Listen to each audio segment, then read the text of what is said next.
been while you've been co-streaming right here with the event going on behind you? What's the chat been like? How has the streaming experience been for you here on the main stage?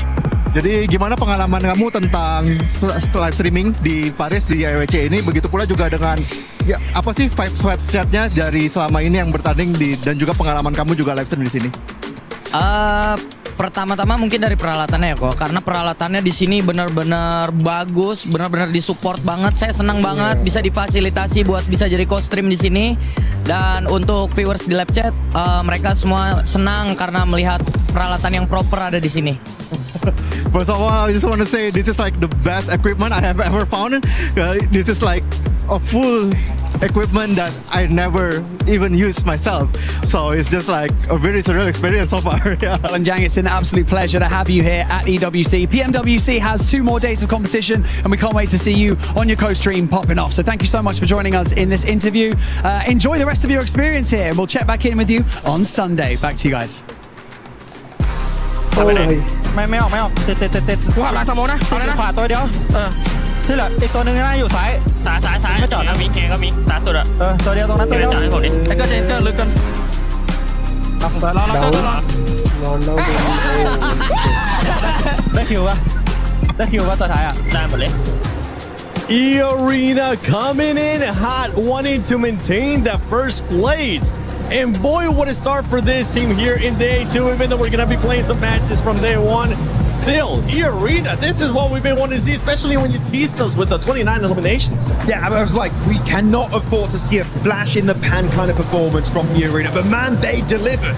I will say, the reason why they won is some teams doing some mistakes, right? We'll dive into it a little bit deeper here with Natura, but man, E-Arena picking up the 10 placement points from that chicken dinner, 10 eliminations on top of that. They were already number 1. Yeah. And now they're creating a gap. Hey, it seems like this tournament might be the chase after the White Rabbits. Absolutely. Like, you've got Enigma Galaxy coming in here. They were in 3rd place coming into the first game here, so they've done a bit to extend that gap a little bit more. But you've got Ulf, you've got 4th Thrives. Those kinds of teams, they're also bringing some heat to the game here, Lace. Hey, Sexy! Yeah, I don't know what you guys are going on about still bro? this first 29 match. Did you guys have eyes yesterday? E-Arena, have been performing the entire time. This ain't even their first chicken dinner. They have actually had so much progression through every single match. It's been amazing to watch. Yeah, we're going to revert back to that, that huge statement they made in the group stages, but their consistency has been king.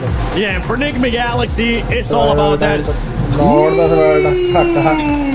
Because this man has been performing. He actually baited Furia into rushing him after they were able to eliminate Lord, and Coops was able to handle them all by himself. He got the revenge he was looking for. I mean, Coops, you know that we were missing in Season 1, and he's been putting up the numbers. But look at this. Let's quickly go through that 1v4 scenario. During this entire fight, Coops is on the mountain, uncontested, and this is not a position you should be willing to push. I feel like this is a big fumble from Furia. This is not a fight you should be even willing or even thinking about taking. And Coops here, having the time, going to flush the elimination, denying extra information from Furia. But this grenade, one of the best grenades of the tournament, a Maxman grenade of the day, as he gets that 1v2 and then sprays him down from a distance. He gets the headshot, eliminates the final player. What an insane clutch, but so did S-Power Natura. Didn't he just? I mean, I wanted to replay this because look at what he's able to do here. This guy is a machine. The angles, the quick flick. He's using these angles. He gets that one. He realizes that Razak is coming around, gets that elimination, and then he knows he doesn't have time to heal up, so he throws the Molotov in there, tries to come out, tries to get these angles going, and that is just buys enough time for his teammate to come on in. Molotov will go forward.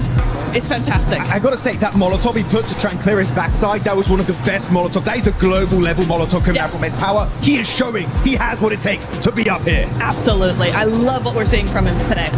I love what we're seeing out of him today as well. I love what we were seeing out of 4th Thrives in this last match. 4th Thrives being very aggressive, especially with being able to chase some of the other teams. Talking about chasing too. We got a chance to see Enigma Galaxy versus Ida towards the end as well. It doesn't matter, Max, and Lace and Aptura, if it's Pochinki, it doesn't matter where it's at. Enigma Galaxy has their number, but when we're talking about some of the other teams, 4th Thrives versus Aurora. Yes. We gotta mention that because it was so quick, and then Doc with them. We're not going to talk about Auroras. We're not going to talk about it. I'll talk about fourth tribes though. Look, they had such an immense sort of split hold in the hillside while Aurora was sort of making their rotate, and it was only a matter of time before they were able to do that. And what we were obviously touching on yesterday is their pacing. So obviously when they get that first contention and then following up with the fight, their pacing is back to what we want to see. So it's very, very impressive that they were able to do that. Unfortunately, they did have IQ at the southern side trying to find a position in zone whilst that contention was going on. Nongshim Red Force was sort of running up the eastern side, so they kind of like fell a little bit short there trying to move in because there wasn't much cover for them to sort of progress through that. And I mean, then it was just down to, you know, a little solo, and unfortunately he was found out because Top actually was sitting on top of a building, and that's probably the best spot and the only spot that could have been played. Yeah, absolutely. I'm very, very, very happy with Fourth Thrives. T24 especially coming in clutch there. He's back on that long range with the mini. He's back supporting his teammates really, really well. And the whole squad is just looking very, very different from yesterday into today. They're looking very confident. They look like they know what they're doing. They have those final decision-making skills back and at him. And here we see him, 6th place, coming in clutch here. That's right. Fourth Thrives being able to jump up that leaderboard with 33 points. But E-Arena with the win starting to create that gap, Max. And this is something that we're going to have to keep a close eye on what kind of gap we're going to be seeing from 1st place to 2nd place and the rest of the teams. Not really happy with the arena, right? Of course, you're looking at the consistency. You remove their chicken dinners, their non-games. Like, they're sure they're a little bit low on the placement point side of things, but you know what? You can still get 2 chicken dinners over the course of what is that 5 games. That's an insane win ratio. So it kind of takes out of the equation the consistency when you get these big wins. But though, going on to the 2nd page, one team I really want to highlight here, Nictra, is Hora. I feel like this should have been at least bare minimum a podium finish. Yes. But the moment E-Arena just slightly started pushing up on the mountain, they crumble and they give the high ground position for free. I think Hora really threw that game. They're not the only ones. Ulf did the exact same thing. They did the exact same thing here. And hopefully they don't do it again. Hora threw that game, but I did like the aggressiveness that we got a chance to see out of Hora, and I'm hoping that it's going to continue on here. Let's see what's going to be happening on the 2nd Miramar, because it's getting spicy here. Hot Jukes. John, take it away. I'll tell you what's going to happen. The aggression is going to be at an all-time high here. We already seen multiple 1v4s to start us off here. I think we're just getting started. A whole bunch of matches left to go. I'm not Jukes next to the legendary John Allen. 1 game down and a whole bunch more to go. Oh yeah, we've got our 2nd Miramar today, of which we're going to be treated to 4 Miramars over the course of today. We're going to end on 12 matches played total of our 18 match set. We're going to set that smash boundary. A lot to play for today. And if the arena can continue to perform in the way that they are, that smash boundary is going to be so far away from everybody else. It's not even going to be worth thinking about. And that is what they're going to be doing. You heard Max say it earlier. Everyone's going to be chasing the White Rabbit here in this tournament. And you can see the fans are so hyped, excited, beauty aside of things, pumped up, waiting for them to start making something happen. Unfortunately, they got taken out by Coops in that one. It is what it is, but a bounce back is imminent. That's for sure. First place, $500 million. Second place, $250,000. So a lot of money is on the line here, folks. Now let's see which team is going to push themselves and try to catch E-Arena. It's not just about that cold hard cash. It's about that warm feeling in your heart when you realize you are the new champions here at the PMWC, at the EWC. For 2026, there's no team here to defend that title, right? Alpha 7. Don't know where they've gone. They must have gone home or something, you know, so, something like that. Yangon Galacticos also not making it to these finals, but it's time for another team to sit on that throne, to sit atop the rest. Let's get things going. Yeah, let's see which team it's going to be here. Southern playing path here on this one. We're mixing things up for sure. And this is going to be that 2nd Miramar match. So after this one, if it wasn't hot already, we're going to get Toronto, right? So that's going to be a crazy change of pace. Top players so far, you can see Milu right there, 3,000. Damn, what a day this guy had yesterday, man. everything considered, this guy is an absolute monster. And let's just see where Tianbo will end up. All these teams, so many big names, so many top squads. Enigma Galaxy, honestly, I really want to give this squad so much props. I mean, to be in second place, considering that these guys dealt with so many hot drops, is pretty insane. Yeah, over on Erangel, it certainly was the main feature of their early games. Fortunately for them, though, Ida didn't do anything other than just sort of give points to them. It seemed like it was kind of only really one map where 4 Thrives actually third-partied it in that hot drop. Where Enigma Galaxy didn't actually have a pretty okay start to their Erangel, right? So for me, it's definitely Ida that needs to move today, but we'll be seeing that later on. And they have been able to profit quite nicely. I mean, you get those 4 points right at the start of the match. That's a good profit already. Yeah. Right? I was talking about how I want to see consistency across a lot of games, across the whole set, rather than just these big pop-offs once or twice over the course of it.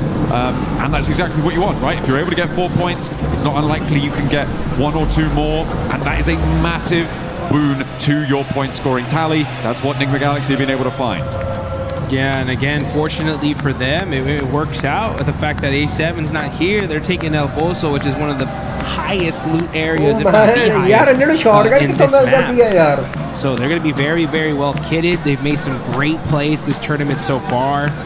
And yeah, you know, we were talking about them, and Erangel, Ida did feed them, essentially.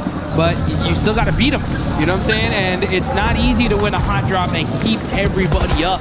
And they're able to do it time and time again. But catching out IQ 4 Thrives. That's a huge loss for them. Oh, that is nasty. Not a good opener, and a pretty great opener for E-Arena. Put themselves now on 69 points total. Nice. And they get a free buggy delivery. What more could you ask for? Unfortunate there for 4 Thrives to be losing a player like that. That's a little bit careless, I think, in my book. Should have been a little bit more aware of the surroundings, but not to be. E-Arena causing problems already this match. Man, E-Arena making it happen. Looking on over to 4 Thrive saying "Kapkun krap." That means thank you in Thai. Oh, okay. Yes, it does. Yes, it does. Very, very happy so far. 69 points on top of leaderboards, and only just beginning. That smash point threshold is going to be where it's at. So if your E-Arena have just they continue to have such a fortuitous day today, their goal should be to just set that point threshold so dang high that nobody can possibly smash in the final day. Now, so far in the history, we've seen one team smash at an international event. That's going to be Nongshim Red Force, and that was just earlier this year at the PUBG Mobile Macau Invitational. It was, that was on top with the most points, but Nongshim Red Force won that final game just by the skin of their teeth, and that automatically made them the champs. So yeah, I think it was a 1 point. They were 1 point behind the leaders as well, so they needed to win via smash. It wasn't just a case of winning the game. So a really nice ending for them there, but that fairy tale not really converting over to Paris, unfortunately, for Nongshim Red Force. So at the moment, they're in 9th place. Still very much doable, but they have got a little bit of a way to go on that one. Yes, they do. Gotta make sure that they just stay secure in the end game here. Can't afford any slip-ups at all. Gotta be able to make some plays. Man, that 1v4 earlier from S-Power was so dang hype. They're still having a rough day of it so far, though. 13th place. We haven't even reached the halfway point of this tourney, though, so they still got plenty of time to bounce back. But if they want to win this thing, they've already kind of burned through the bad games that they can already afford. They really need to start putting up some good, solid, consistent points here.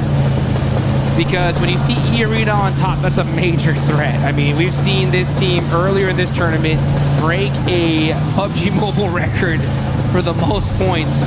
Again, so silly that they didn't make it into the into the finals off of it. Well, but they got some little extra, survival cash, I guess. Yeah, sure. But that's the point, right? It's a huge, massive, incredible game. Wow, brilliant, bright lights and billboards, sure. But then they weren't able to do much after that. So it was a big fall off coming through from the arena, and to that end, they didn't deserve to make it straight to the grand final through that. So to be able to come through survivals, fantastic. Okay, now they've started to really up that game, keep that momentum going. This is a much better scenario, which is kind of why what I was alluding to before is I prefer this chicken dinner that we just saw from Irina to the one that we saw in Rondo in terms of quality, in terms of an indicator for what we might expect for the rest of this phase. Yeah, and we got to be honest too. I mean, these guys very luckily made it here into the finals. They were barely able to pass up the Wolves. Oh yeah. So I mean, to see them barely make it in, at least I think it gives a lot of relief, right? Because you know, for all the Wolves fans out there, they're like, we were so close. Yeah. But for E-Arena to actually pop off, it's like, okay, you know what? The team that made it deserved it, right? Like, they're actually doing something here. If they were at the bottom of the leaderboards, it'd be like, kind of a waste. But they're not messing around. I think that the way this tournament fared for them so far was kind of a perfect storm, right? Because they had the record, don't make it. They barely make it here. And I think that really just lit a fire in them to be like, you know what? We got to just play our game. Let's go full-fledged aggro. And then that's what's happening, because they are just pushing team after team after team as a full squad and just picking them apart little by little. A lot of teams will unravel under that kind of pressure. Need to keep your mind thinking forwards.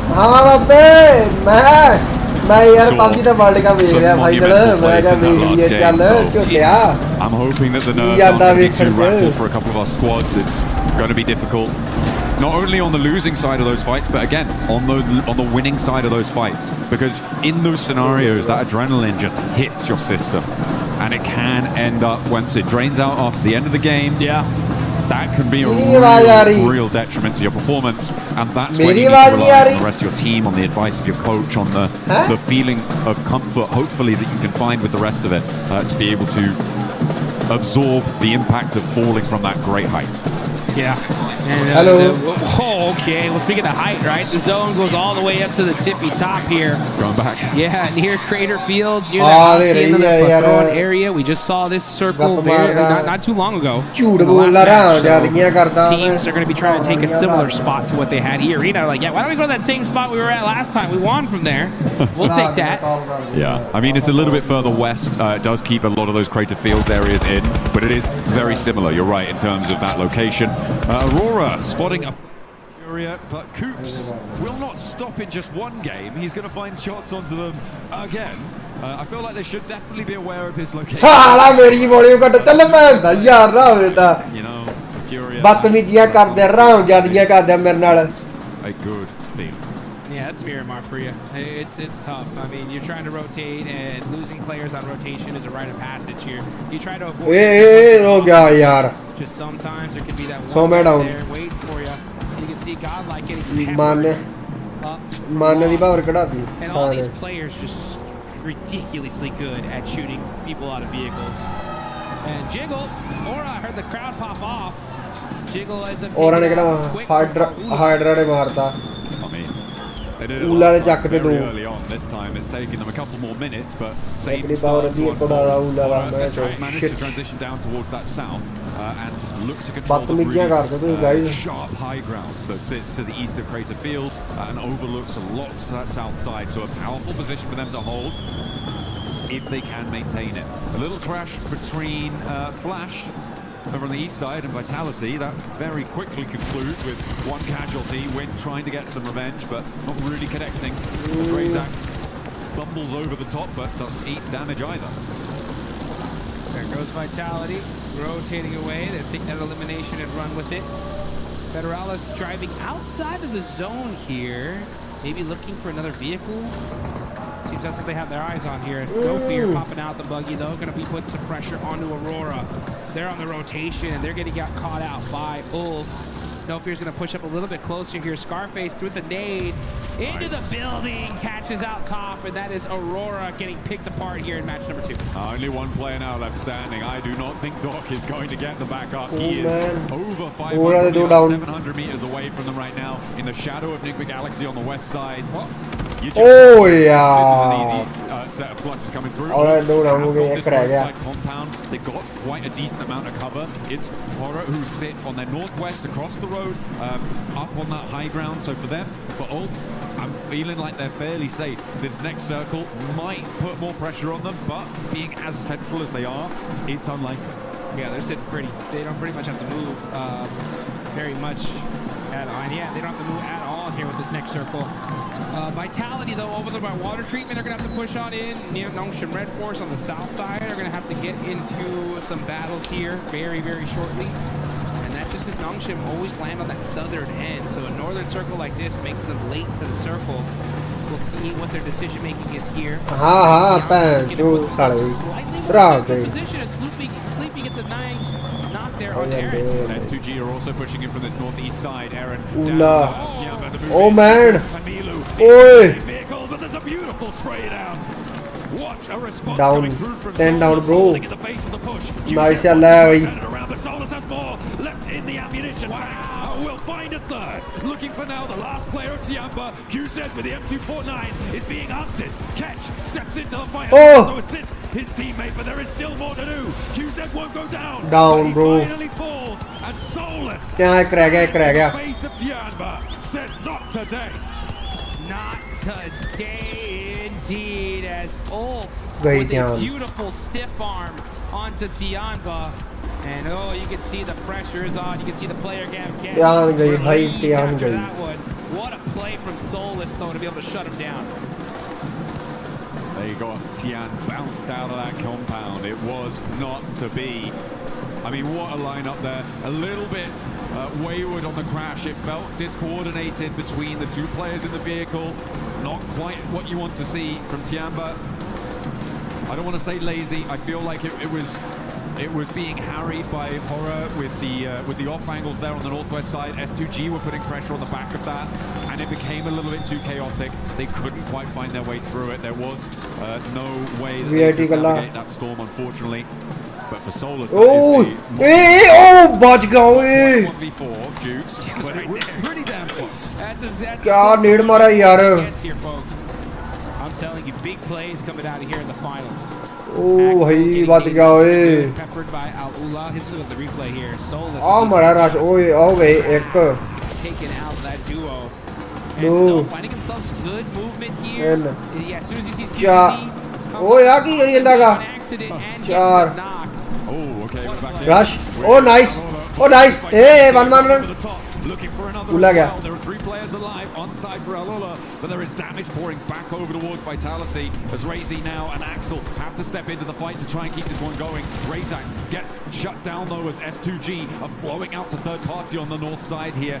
Kamikaze, Solke, both moving into position. Lost is out on a north wide flank. Clear pa do nu. Gate utte phir Some dabara. high ground here, trying to find an off angle. Razy just forced to Jauga. with no vehicle to his name. Trying to be able to help out Federalis. Federalis is knocked, and it looks like he will be thirsted here because it's taking a long time. Meanwhile, S2G decided to just back things up and say, you know what, we don't want none of this zone going down south. Let's prioritize that instead. And Razy is going to start cresting that hill. Can he spot out one of these players of Al-Ula? He sees Rep. When he's going to take that shot? No, does not see a good sight line. Decides to back on up. Yeah, it doesn't have the team shots to be on. Well, doesn't have a team to take shots with. Is more accurate here for Razy. You need to be 100% sure that you can lock down a knock, or maybe even a flush. Ida getting rolled down by Orangutan there. Nicely done, but there's still a little bit more to do. Ida being devastated yet again.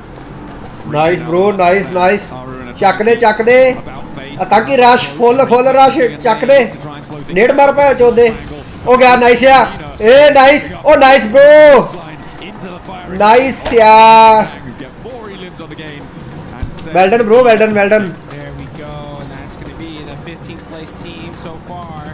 Starting to turn things up, but here we go. It's the White Rabbits battling it out against 4 Thrives. Turny K getting the flushes. It's all up to block. Down, bro. Gonna be good enough.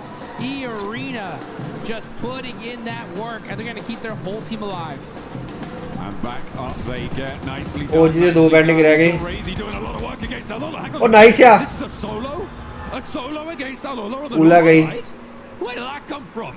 Raisy's popping off. गॉडल 3 man होगी, OG 2 man होगी. Nice. कोई नहीं. चलूगा चलूगा चलूगा चलूगा. The Indo squad looking good Vitality, bro. as they're going to be pushing into this next zone. And we're looking at this next circle as it is just south of Crater Fields. NGX. You got OG on that southern end right next to E-Arena. That battle should happen out any soon. Nice, yeah. You got Enigma Galaxy right next to Nongshim Red Force as well. Let's see how they're going to play this out. Coop's got that Mini 14 looking for that long-range headshot. Oh, bro, tu ka to helda. On the northeast side of the circle right now, Jukes. They have to push in, and as a 4, do you go in the shadow of Horror, or do you try and sweep down and push past Flash? But it is a difficult approach for S2G, and they do not have long to make that choice. I feel like they are committed much more up to the north edge and could potentially challenge Horror on that northern side. Let's see how this is going to play out. Schwepp's got the high ground as well. This is still only stage 4 here, folks. Admino does get knocked though from Godlike and flushed. So it's only going to be 2 players up for the side of Godlike. OG in the same boat with the duo. Driving around, just trying to get a little bit of intel. Doc is nearby. You got to watch out for that. भाई from the high ground. बिजली आके बह गए high ground पे वो. Out on the rotate here. Sleepy is able to put some suppressive fire, keep him away for now. जाऊंगा जाऊंगा. Yeah man. High ground. High ground. No fear. Spike in the heart rate of Advantage, S2G bro, as they advantage. try and make their way in. They did have to make that choice in the end. But moving in, they've managed to get 3 through. And into a position which is at least tenable. बोले सही से लेकिन अंदर नहीं गई. Really super beneficial to their long-term prospects. In the circle though, which is good. Not the same can be said for Enigma Galaxy, E-Arena, Flash, Ulf. These teams going to have to move when the time comes. So a good result, but if they keep getting picked apart, Check it out, OG. doing Da goal like कर लो OG कर दो. So Horror are suffering. This solo. Oh यार goal like eliminate लोग. एक में मर गई. Okay, this is the replay of the 1v. I think 3. Yeah, there we go. Yasser catches him out as he pops out the vehicle. And then, pow, beautiful use of that ridge line. Ray Z just picking apart those mistakes. Man, making it look easy there. Yeah, that was pretty Oh, clean. 1v4. To the bayonet as well for the final moment. Nice yeah bro. A little bit. God eliminate हुई यार. Shit man. You know what? You're looking pretty cool already. Razy still with a knife fixed at the end of the barrel. Yes, indeed. Let's see what Razy can do with it. He's going to be holding on to that AUG as well. No fear up on top of the hill, doing a good job of applying that suppressive fire on these teams trying to find a way into this next zone. Nice Crazy. man. Soaking up the points as a solo here for Team Vitality. I mean, since he's been a solo, he's gotten 4 eliminations. He's weakened Horus' hold on this northern side as well. Pancho high ground yaar. Hydra bro. Players, Horror are basically मेरा net खराब है कि थोड़ा खराब है यार. with 3. That's a different conundrum altogether. Ulf could potentially have an opening road towards them if they don't go down in this spot, because Sleepy has got that angle. But if Sleepy No bro no.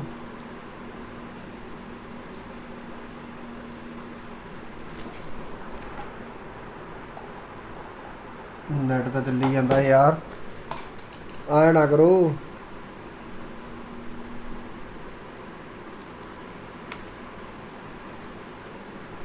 Net तो चल रहा पूरा.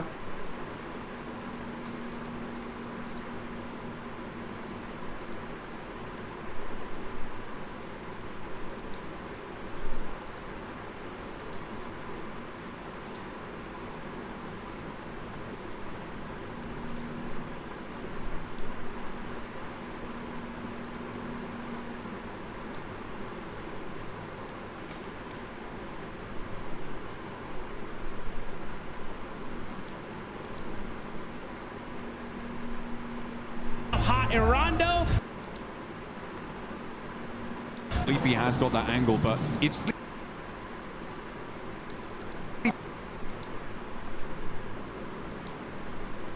Bro की हो गया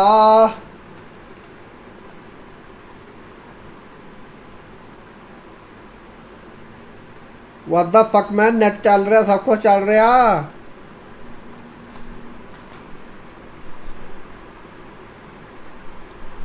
की पसूड़ी पै गई हुण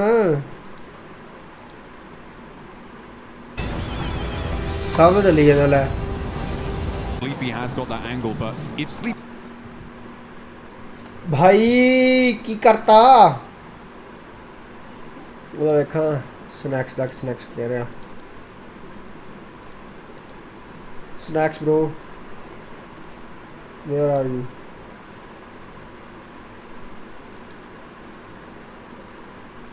और ये के नीचे बचे हुए बंदे अन्नदानम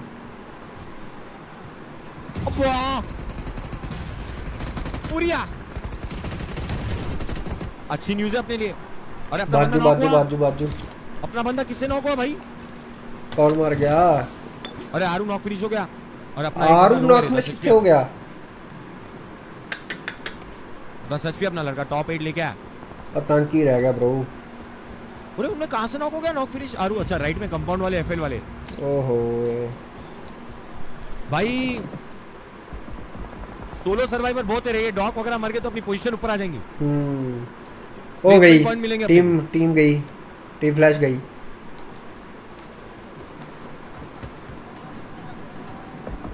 आतंकी ऊपर चल रहा सोलो बहुत जिंदा है रे सोलो बाय बाय बाय मिलते बाद में सोलो बहुत ज्यादा लोग जिंदा है रे भाई कुछ चाहिए तो लेके जा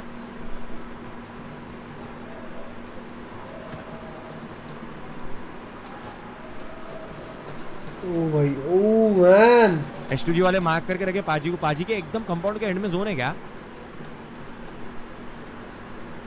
पूरा वाले हिल पे बैठे हुए हिल से अभी हम लास्ट मैच 1v4 देखे थे अभी कुछ करेंगे क्या जिगल हिल पे बैठ के हिल पे जिगल देते गया तो खत्म है मसला match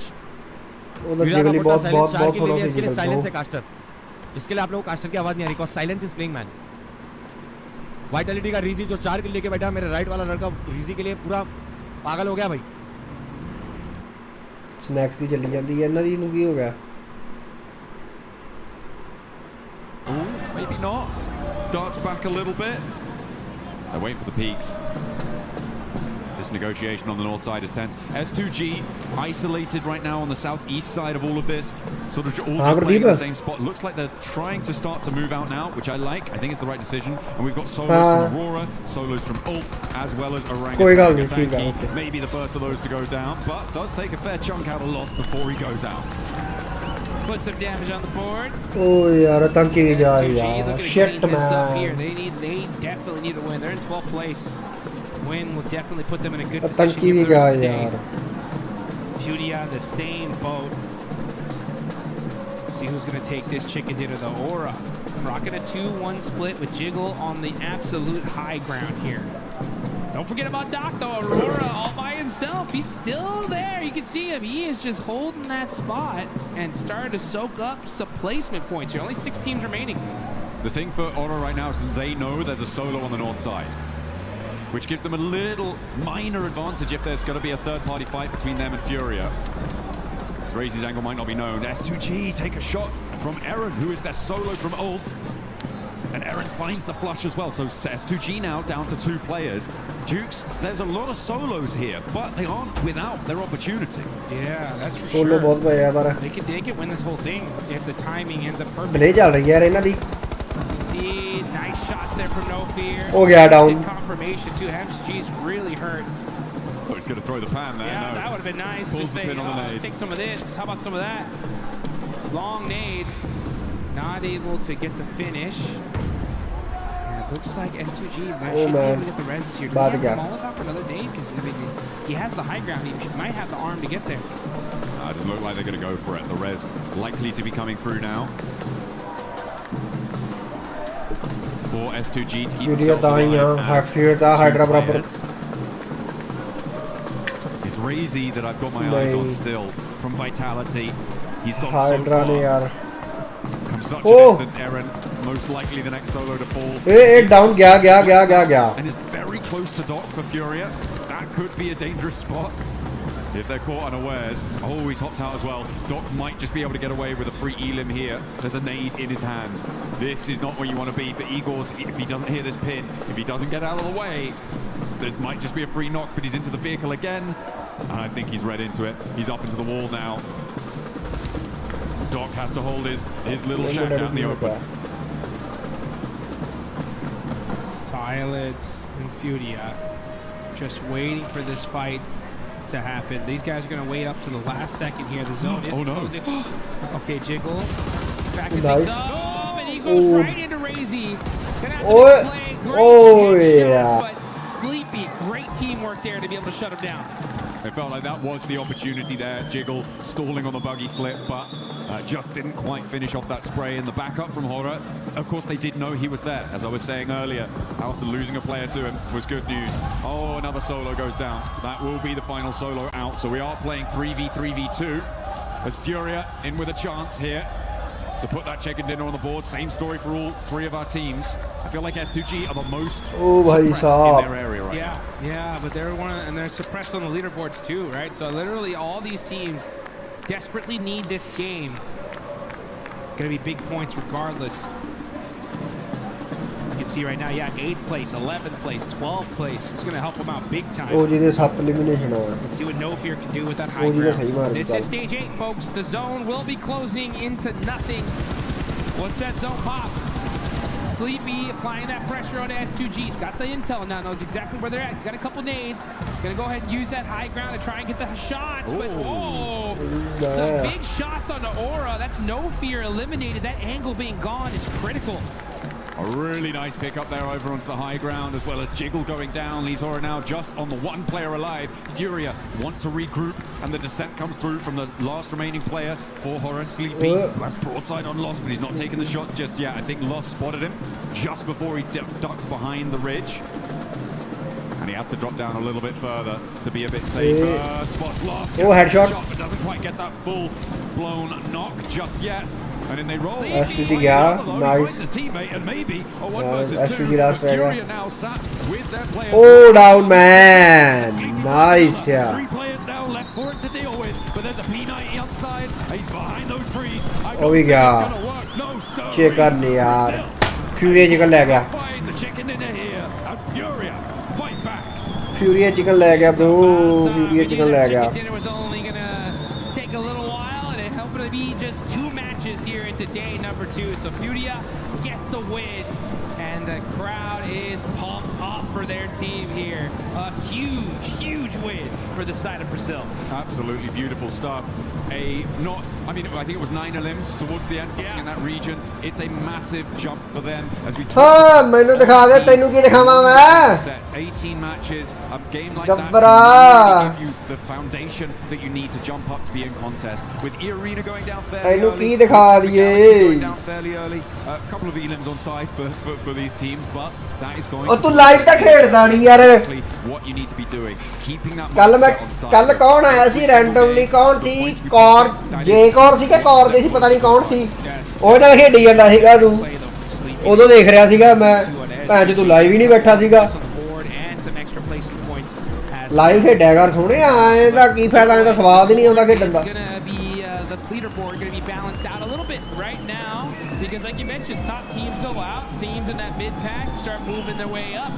But I think that quality is going to be coming right back because guess where we're headed now. Oh yeah, it's going to be a little bit toasty.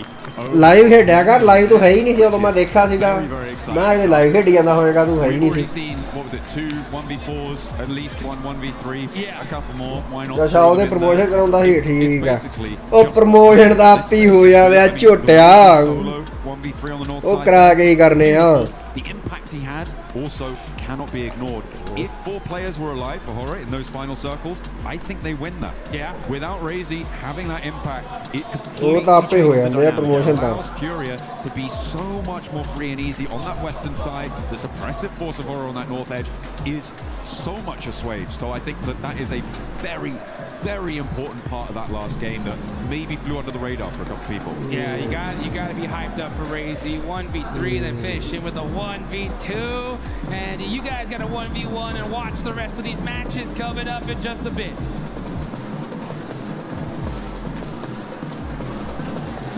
नहीं मैं खेडा ही नहीं गा कदे सानू कौन खेड रहा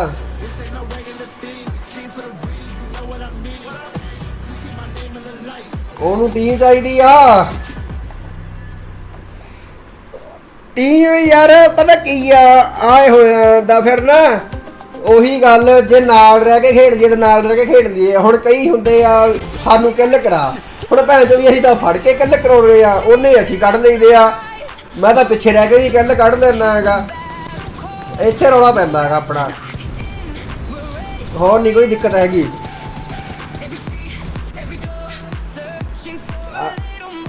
ਤੂੰ ਖੇਡਦਾ ਟਾਇਰ ਤੇ ਯਾਰ ਨਹੀਂ ਤਾਂ ਅਗਲੇ ਸਾਲ ਫਿਰ ਆਪਾਂ ਕਰਦੇ ਇਹਦੀ ਤਿਆਰੀ BGMIS ਦੀ ਭੈਣ ਚੋ ਫੋਨ ਤੇ ਖੇਡਣਾ ਸ਼ੁਰੂ ਕਰਦੇ ਟੂਰਨਾਮੈਂਟ ਲਾਇਆ ਕਰਾਂਗੇ ਆ ਜੀ ਆ ਹੁਣ ਉਹ ਵੀ ਕਹਿੰਦੀ ਹੋਣੀ ਆ ਕਿੱਲ ਕਰਾਓ ਮੈਨੂੰ ਕਿੱਲ ਹੁਣ ਕਿੰਨੇ ਕ ਫੜ ਕੇ ਕਰਾ ਦਈਏ ਮੈਨੂੰ ਐਂ ਦੱਸ ਮੈਂ ਤਾਂ ਪਿੱਛੇ ਰਹਿ ਕੇ ਵੀ ਭਰਾਵਾ ਕਰ ਲਾ ਗੱਲ ਕਰਨ ਤਾਂ ਕੀ ਆ ਕੋਈ ਉਹ ਨਹੀਂਗਾ ਗੋਲਡੀ ਹੈਗਾ ਗੋਲਡੀ ਦੀ ਕਰਾ ਦਿੰਦੇ ਆ ਗੱਲ ਨਹੀਂ ਤਾਂ ਖੇਡ ਲਿਆ ਕਰਾਂਗੇ ਕੋਈ ਚੱਕਰ ਨਹੀਂ ਪਰ ਟਾਈਮਿੰਗ ਨਹੀਂ ਸੈੱਟ ਬੈਠਣੀ ਮੈਂ ਆਉਣਾ ਰਾਤ ਨੂੰ 8 ਵਜੇ ਹੁੰਦਾ ਹੈਗਾ What's happening, everybody? Jackie Powers here. Absolute legends of the Sidemen. We got Ethan and Toby in the building. Just arrived in France. You enjoying your time at PMWC here at EWC, boys? Absolutely. My third year on the trot coming to this, so yeah, really excited to see what today's got on offer. First time here in France, so actually really excited. What, just generally first time? No, not generally, for this in France. Normally it's like in Saudi, but here in France it's exciting. You enjoying it though? Getting on with the vibes? Bit different, right? Yeah, we got in early on the train this morning, so took a little bit of waking up, but I think we're into the swing of things. You come out giving it. You got the style on the go, so I can't complain, boys. And there you go. Goldie Daldi. Goldy ਅਸਲ ਚ ਸੁਣਦਾ ਨਹੀਂ ਨਾ ਚੱਕਰ ਇਹ ਆ ਉਹ team ਬਦਲਦਾ ਰਹਿੰਦਾ ਭੈਣ ਚੋਦ ਗੋਲਡੀ ਦੀ ਟੀਮ ਇੱਕ ਹੋਵੇ ਨਾ ਵਧੀਆ ਕੋਈ ਨਹੀਂ ਕਿਸੇ ਦਿਨ ਲਾਵਾਂਗੇ ਮੈਚ ਕੋਈ ਚੱਕਰ ਨਹੀਂ ਲਾ ਲਾਂਗੇ ਮੈਚ ਏਦਾਂ ਕੋਈ ਚੱਕਰ ਨਹੀਂ ਭਰਾ ਮੇਨ ਤਾਂ ਯਾਰ ਕੋਆਰਡੀਨੇਸ਼ਨ ਬਣ ਗਈ ਤਾਂ ਬਸ ਆ ਬੁੱਕ ਗਿਆ ਫਿਰ ਫੇਰ ਨਹੀਂ ਕੋਈ ਚੱਕਰ ਕੋਆਰਡੀਨੇਸ਼ਨ ਦੀ ਗੱਲ ਆ from the fans, this event which has been cool. A lot of different nations, it's been super loud. We've had drummers, we've had like cymbals, mate. I've seen ਕਿਹੜੀ ਸਾਰੀ ਕੋਆਰਡੀਨੇਸ਼ਨ ਦਾ I thought it was a football game. I heard it was crazy. I can't believe there's drums at an esports event. It's unreal. They've kind of been getting sick with it too. One of our commentator talent basically used to be a drummer. So he's been sat there every game, mate. He's watching in the background. I just want to get involved. I want to teach him a new He's loving it. He's loving it. You any good on the instruments yourself, pal? Me, no. So Jizzle, however, he has an own producer back in his day, you know. I dabble. Hey, we got to get you in there. We could cook something spicy up with the fans, right? No. It's been a long time. EWC anthem? Come on. I don't quite have the same rhythm as I used to. You know it could be a nice tie-in. We'll get that in for the next charity match, no? Maybe. That's what I'm saying. That would be sick. Look, it's going to be a good time. We've got about, all of today, so about 6 games overall today, and then tomorrow we go into the finals, last 6 games. We got some big orgs here, boys. Couple big names. You got like 4 Thrives. They're coming out, showing Vitality, legendary esports orgs, right? Orangutan as well. They've come in bossing it. Orangutan all the way. Come on, orangutans. Listen, this ginger bearded beast. My orangutan. Yeah, come on. I've got any orangutans. Oh, mate. I hope they do you justice. Yeah, they've been looking good, honestly. They've been looking good. So we're saying orangutan chicken dinners all the way. Let's go. All right, let's see what happens, boys. Always a pleasure. Pleasure, mate. Final words before we send this one back? Up the EWC, up the PUBG Mobile, bosh! We'll see you later, guys. Thank you, Jackie. And I agree, Jackie. You look good today. You look good every single day. And so do we. Joined by Lace, Calaris, Natura, and once again, the 7WG. But we got to talk about Furia, that last match. The Brazilian aggressiveness was there, and boy, did they show it. Didn't they just? I'm so excited. Furia's back. Let's all jump. No, but he's just gone. Okay, my show now. Furia, right? Furia was on top of it. I really enjoyed how they were actually able to play that so well, right? You've got the duo of Ayala. I got it. Yeah. Ayala and Silence, both of them just coming in onto that third party against Nongshim, then over onto EA, just wiped them completely.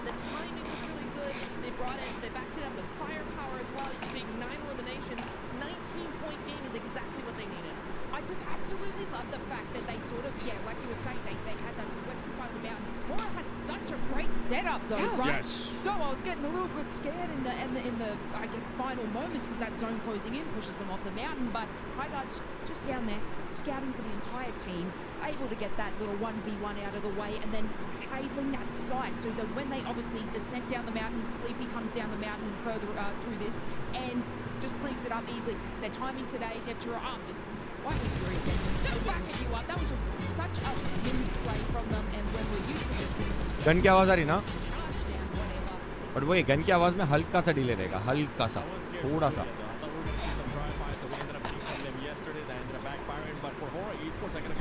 Snacks भाई. और chat आपको ये एक चीज भी थोड़ी समझनी है यार, क्योंकि ऐसा सीन है मालूम, आप जो लिख रहे हो और जो मैं कर रहा हूँ, 5 मिनट 30 सेकंड का फर्क है, 5.5 मिनट का फर्क है. तो आपको समझना है, थोड़ा काम डाउन और थोड़ा पेशेंस रखना है, ठीक है? थोड़ा सा पेशेंस रखना है बस आपको, ठीक है? और कुछ नहीं.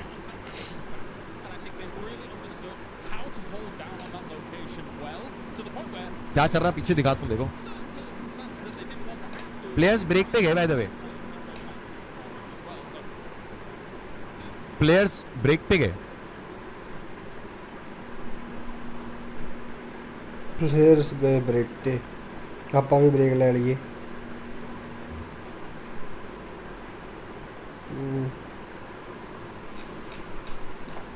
आ रहे प्लेयर्स वापस, हाँ धीरे धीरे.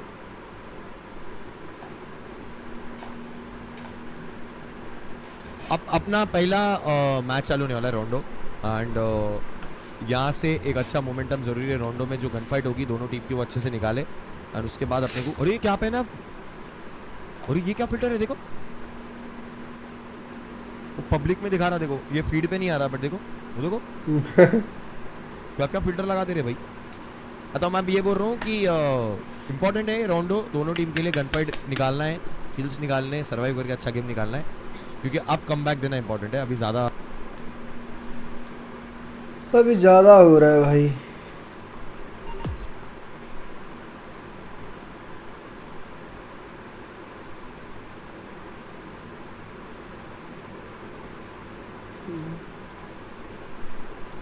He's going to run straight into it potentially. Oh, maybe not. Oh my God. Darts back a little bit. They're waiting for the peak. So, right, I actually do think that there's definitely been lulls in some of the performances internationally as well, and obviously this team for a long time, when we were that alpha gaming, etc. and things like that, everyone was hoping that eventually they'd hit it big, eventually be able to get one of those big titles. Actually, coming into that day one, I thought to myself, wait a minute, is this the time? Is this the time Aurora Game actually finally makes it happen? Because they were able to be up towards the top. They've slipped a little bit, especially with the arena looking as well as they have done so far. But mate, there's still a chance. There's still hope. Yeah, for Aurora right now, 34-point gap. So I am hoping that we're going to be seeing some insane gameplay out of them, especially going into Ronda. We have seen E-Arena put up 29 eliminations. Can anybody get even close? We saw the aggressiveness out of Furia with the third parties too, but we got to talk about Enigma Galaxy been performing well as well. And what I really enjoy about Enigma Galaxy so far is the way that they've been getting those placement points outside of their win. You can see them being able to be consistent. Exactly. They've got 14 placement points outside of that win. So they are really making sure they hit that podium time and time again, backing it up with eliminations. And again, this is something that I saw yesterday from Enigma Galaxy, is their timing is on point. Coops is back in his prime, it feels like, and the whole team is rallying around that. So the timing timing is really good. The synergy is very good. They're holding, they're waiting, they're making other teams play for them instead of doing all the dirty work themselves. It's a really, really nice control play that we're seeing from Nigma, and it's working out beautifully. I mean, I just want to quickly touch on Ulf because we were a little bit worried about them at the start. We're like, what kind of plan do they have going forward? It's good, it's wins, it's that, it's not, it's dropping. That one, oh, the vehicle send. They're actually in like a 2-2 split hold, and they were like, what do we do? Let's take the vehicle. Let's wedge Tiamba up against that and able to sort of decimate that entire squad. Obviously, the rest of the team sort of joined in that position, but look, they're making split decisions quickly when that moment comes. Is it bad that these decisions have to be made incredibly quickly because they didn't plan it out beforehand? A little bit, but look, they can capitalize on it.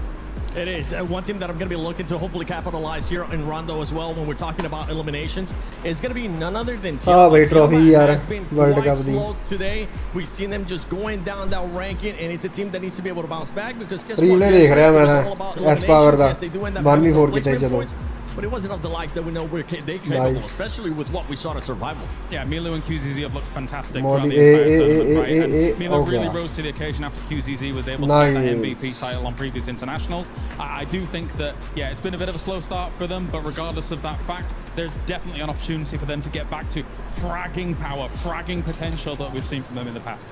I'm just looking at Coops right now. He's locked in. Raouf just going around, circling his chair. Satan as well. But Coops, it's all about Coops right now. Hopefully somebody else will be able to step it up from that team as we're going to be going into Rondo. So Hot Jukes, John Allen, take it away. What is Satan looking at? Here we go. Rondo into Rondo, the match to put some massive points on the board. As if Miramar wasn't crazy enough already, it's about to get even crazier. Maybe it's just something about the start of the day, Jukes. Maybe it wasn't Rondo all along. It was just the first games. Maybe this will be the calmest Rondo we've ever seen. Yeah, they brought that Rondo energy off the rip, right? Yeah, they're used to it. Fresh off the breakfast, ready to find their dinner. And that is what we're going to be looking to find here for one of our teams. It will be the case. Maybe a massive early game. We saw it from Milo yesterday. Huge. Huge start to the day yesterday. Not quite as powerful in the game so far today. So hopefully for Tiamba, they can find that resurgence here. And if you're an arena fan, you're hoping that they can continue forwards and keep that White Rabbit chase going. Gotta be able to separate yourself from the rest of this lobby, and if you're gonna do it anywhere, it's Rondo, that's for sure. I mean, we've seen a 39-point game in this tournament. Oh man, well that turned things around from. Look at Team Vitality though, averaging, 4.33 limbs per game, 1,000 damage. It's a great average here. The thing is if you want to win that $500,000 at first place, become the champions, you gotta do something special consistently. So I'm interested to see, right, how these teams are going to fare now that we're playing Rondo for the third match of the day, right? Are they going to be able to keep that aggression up throughout the entire day here? And who's going to be the kings of Neox Factory? Oh, could be. Or, indeed, somewhere else if Blimpath decides. So we don't want to be going to Neox Factory.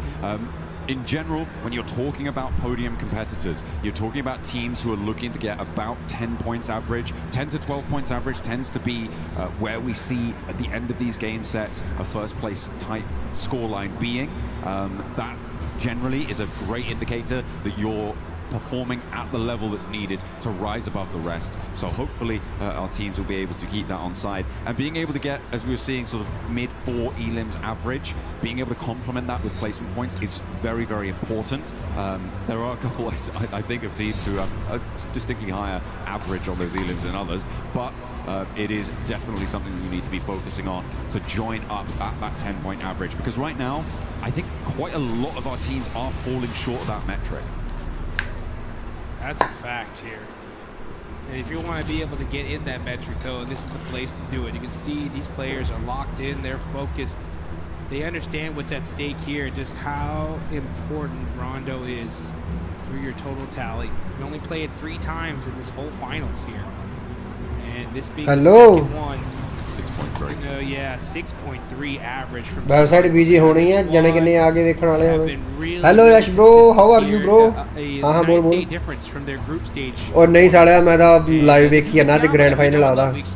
PUBG दा World Cup दा. And it's only a matter of time. I think they get that right position तो साल है तो हो रहा है final uh I mean, वो we देखिए want ना that मेरा survival नाले लाइन stage करी to ना work, right? है To be able to jump up and compete with the very, very best. Was party छोटा वाज पार्टी चल रही है was party Their numbers don't quite display that sort of a storyline just yet, but it is a great start for them. और कालू करूंगा मैं तो कालू सवेरे सवेरे उठ के वीरे सवेरे सवेरे उठ के सवेरे सवेरे बिजी नहीं होनी सवेरे सवेरे उठ के चाड़ देना टिड्डे To ਆਪਾਂ be able to find a high scoring game and to be able to close out that game. Happy Independence Day bro, yes bro. Huge depending on Welcome to how stream. many seconds into those final circles you last, but I feel like there is nothing more relieving than finding that ਉਹ ਨਾਲੇ ਉਹ change ਕਰ ਲਈ tripod ਤੇ ਲਾ ਕੇ ਕਰ ਲਈ tripod ਦਾ ਉਹਨਾਂ ਨੇ ਦਿੱਤਾ ਮੈਂਸ਼ਨ ਕੀਤਾ ਵਾ ਸਪੈਸ਼ਲ ਪੜਿਆ ਨਹੀਂਗਾ ਕਿਸੇ ਨੇ mental fortitude booster. And you need ਹਾਂ to keep your head ਜਾਂ ਉਦਾਂ ਕਿਤੇ ਵੀ ਟਿਕਾ ਕੇ ਫੋਨ ਉਸ ਹਿਸਾਬ ਨਾਲ ਟਿਕਾ ਲਈ ਨਾ crazy very early on. I know it. I love ਹਾਂ it. Bus It's Rondo when it's ready. It's ready. These players are hyped up. They're ready to go. I hope y'all guys at home are ready as well because man, this is just. ਇਹ ਤਾਂ ਹੀ ਆ server ਤਾਂ ਇਹੀ ਆ ਮੇਰੇ server ਤਾਂ ਇਹੀ ਆ ਸਵੇਰੇ ਕਰਨਾ ਪੈਣਾ ਕੰਮ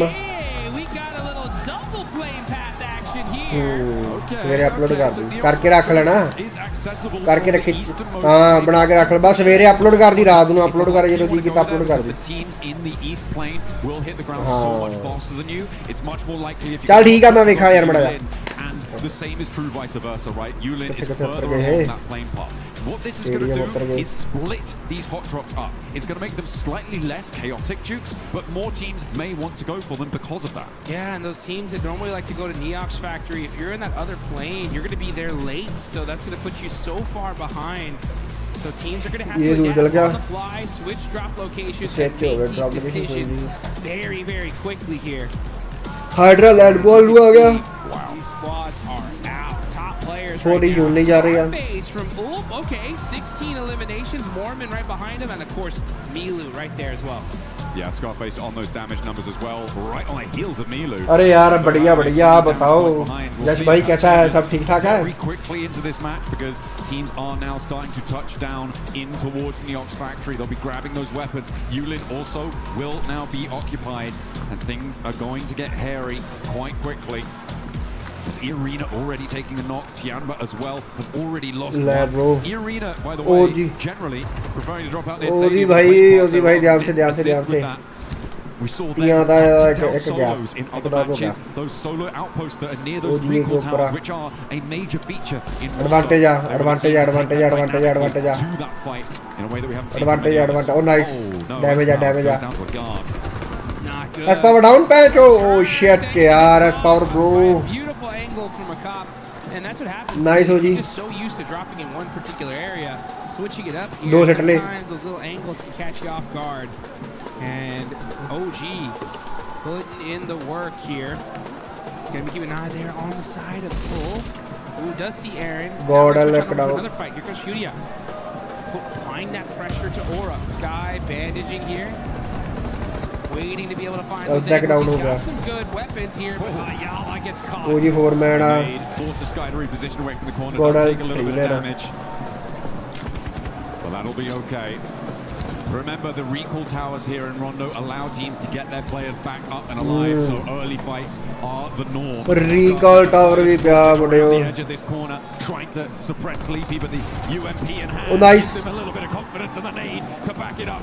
Flings across his sightlines. No fear does go down on a trade, and now Ayala's looking to break the tune of this fight and looks for more with Chief at his back. Sky on a sliver of HP just about finds the retreat, but there's a re-engage around the corner. Chief would have had that, but he ran out of ammunition. Hello. Now he's going to have to make a play. Ayala there with the assist. हाँ बाबे Great work for the side of Furia.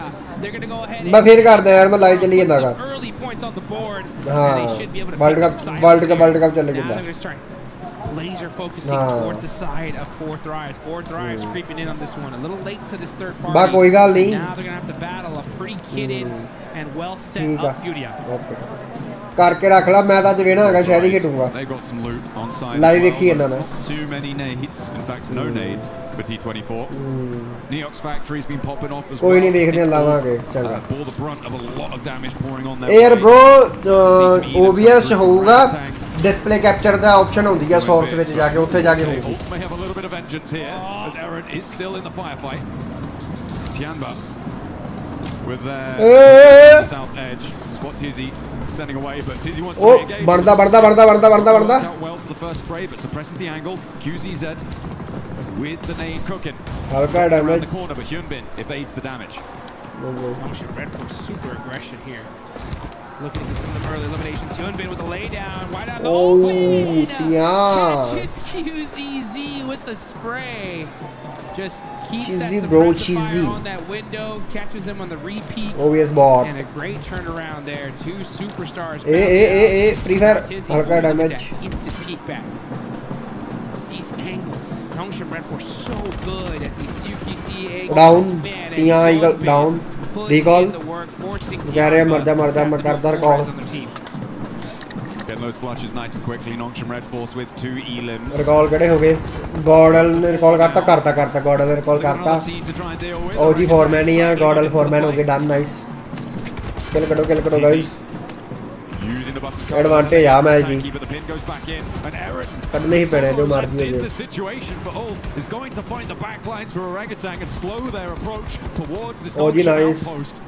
The two players they've got there can just live a little bit longer, but Atanki keeps the pressure up and Orangutan keep marching. आतंक नहीं आतंकी यार. जो आतंक पालांगे. They are outplaying so many of these players here. So good at this urban fighting. Their peaks, their timing just impeccable. Wiz got look at that nade, looks good. Tizzy jumps away and gets peppered only a little bit. Pulls the pin again. And you can see they're utilizing those doors so well. But how about that nade? That one looks good. Tizzy jumps away from it once again. He's not falling for that one. I like the attempted utilization of the smoke to stop the vision on the nade mark as it was coming on through. But Tizzy read that one nicely. Knew exactly what they were going for. That nade doesn't connect either. Still has a couple more on the shotgun. Oh yeah. Corner, steps in. Nice yeah. Wins the trade. And immediately Aaron. Nice bro. That point away for Ulf. He's up to 3 elims there on the inside. This guy's doing bits. The rest of Ulf are happy to hang out near Danqing on that south side and let Aaron roar over in Neok's factory because it still has yet to conclude. Aurora, I think, still have a solo in that spot as well.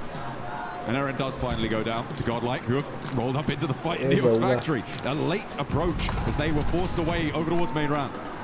Right, you can see T24. Set pan jo set साले nu. Zypha. Ooh, quick shotgun here. Hey. Oh man. Reload. Oh nice yeah. And now 40 गई. 40 तक गया. all over the place here. Zypha's going to have गॉडल the power फेर गया यार. Shit man. S power भाई की करिया ना 1v4 करके भज गया. हेलो ਉਹ ਗੱਬਰ ਦਾ ਕਹੋ ਨਹੀਂ ਉਹਦਾ ਉਹਦਾ ਪੁੱਛਦਾ ਸੀਗਾ ਉਹਦੇ ਨਾਲ ਉਹ ਕਹਿੰਦੇ ਜੇ ਕੋਰ ਨੂੰ ਉਹ ਚਾਹੀਦੀ ਆ ਟੀਮ ਚਾਹੀਦੀ ਆ ਖੇਡਣ ਵਾਸਤੇ ਕਹਿੰਦੀ ਵੇਖ ਲਈ ਉਹ ਮੈਂ ਕਿਹਾ ਭਰਾਵਾ ਸਾਡੇ ਕੋਲ ਦਾ ਹੈਗਾ ਗੋਲਡੀ ਹੈਗਾ ਮੈਂ ਕਿਹਾ ਅਸੀਂ ਤਾਂ ਇਕੱਠੀ ਆ ਭਰਾਵਾ ਹੁਣ ਹਾਂ ਤੇ ਬਸ ਉਹੀ ਪੁੱਛਦੇ ਮੈਂ ਕਿਹਾ ਸਾਡੇ ਨਾਲ ਖੇਡ ਹੀ ਨਹੀਂ ਹੋਣਾ ਵੀਰੇ ਅਸੀਂ ਉਹਨਾਂ ਨੇ ਕਿਹੜਾ ਕਿੱਲ ਕਰਾ ਦੇ ਅਸੀਂ ਕਿੱਥੋਂ ਕਿੱਲ ਕਰਾ ਦਈਏ ਉਹ ਭੈਣ ਚ ਸੋਮਿਆ ਗਿਆ ਸ਼ਿਟ ਮੈਨ ਮੈਂ ਕਿਹਾ ਸਾਡਾ ਉਹ ਹਿਸਾਬ ਨਹੀਂ ਹੈਗਾ ਓਏ ਉਹੀ ਆਹੀ ਆਪਣਾ ਆਹੀ ਆ ਵੀ ਉਹਨੇ ਕਿਹੜਾ ਕਿੱਲ ਕਰਾ ਦੇ ਆਪਾਂ ਕਿੱਥੋਂ ਕਿੱਲ ਕਰਾ ਦਈਏ ਹੁਣ ਨਾਈਸ ਆ ਐਸ ਪਾਵਰ ਸੈਟ ਦਾ ਨਾਈਸ ਉਹੀ ਆ ਉਹੀ ਅੱਗੇ ਕਿਹੜਾ ਆਪਾਂ ਕਹਿੰਦੇ ਕਿੰਨਾ ਖੇਡਦੇ ਆ ਸਮਝ ਗਿਆ ਨਾ ਹਾਂ ਉਹੀ ਜਿਹੜਾ ਫਿਰ ਹੁਣ ਭੈਣ ਚੋਦਾ ਐ ਥੋੜੋ ਕਿੱਲ ਕਰਾਈ ਆ ਹੁਣ ਆਪ ਵੀ ਤਾਂ ਕੱਢਣੀ ਆ ਲਾਈਵ ਚਾਹੀ ਤਾਂ ਪੰਗਾ ਜਿਹੜੇ ਲਾਈਵ ਖੇਡਦੇ ਹੁਣ ਆਪਦੇ ਕਿੱਲ ਕੱਢੀ ਚੱਲੋ ਹਾਂ ਵੀ ਕਵਰ ਦੇ ਸਕਦੇ ਆ ਹੁਣ ਉਹੀ ਗੱਲ ਮੇਰੇ ਕਵਰ ਦਿੰਦੇ 12-13 ਕਿੱਲ ਹੋ ਗਏ ਭੈਣ ਚੋਂ ਬਾਅਦ ਐ ਕਹਿਣ ਲੱਗ ਜਦੋਂ ਵੀ ਮੇਰੇ ਨਾਲ ਵੱਧ ਕਿੱਲ ਤਾਂ ਇਹਦੇ ਆ ਸਮਝਾ ਹਾਂ ਉਹ ਕਹਿ ਕਿਆ ਹੋਣਾ ਪਤਾ ਨਹੀਂ ਕੀ ਪਤਾ ਕੀਤੀ ਹੋਵੇ ਤੂੰ ਖੇਡਿਆ ਵਾ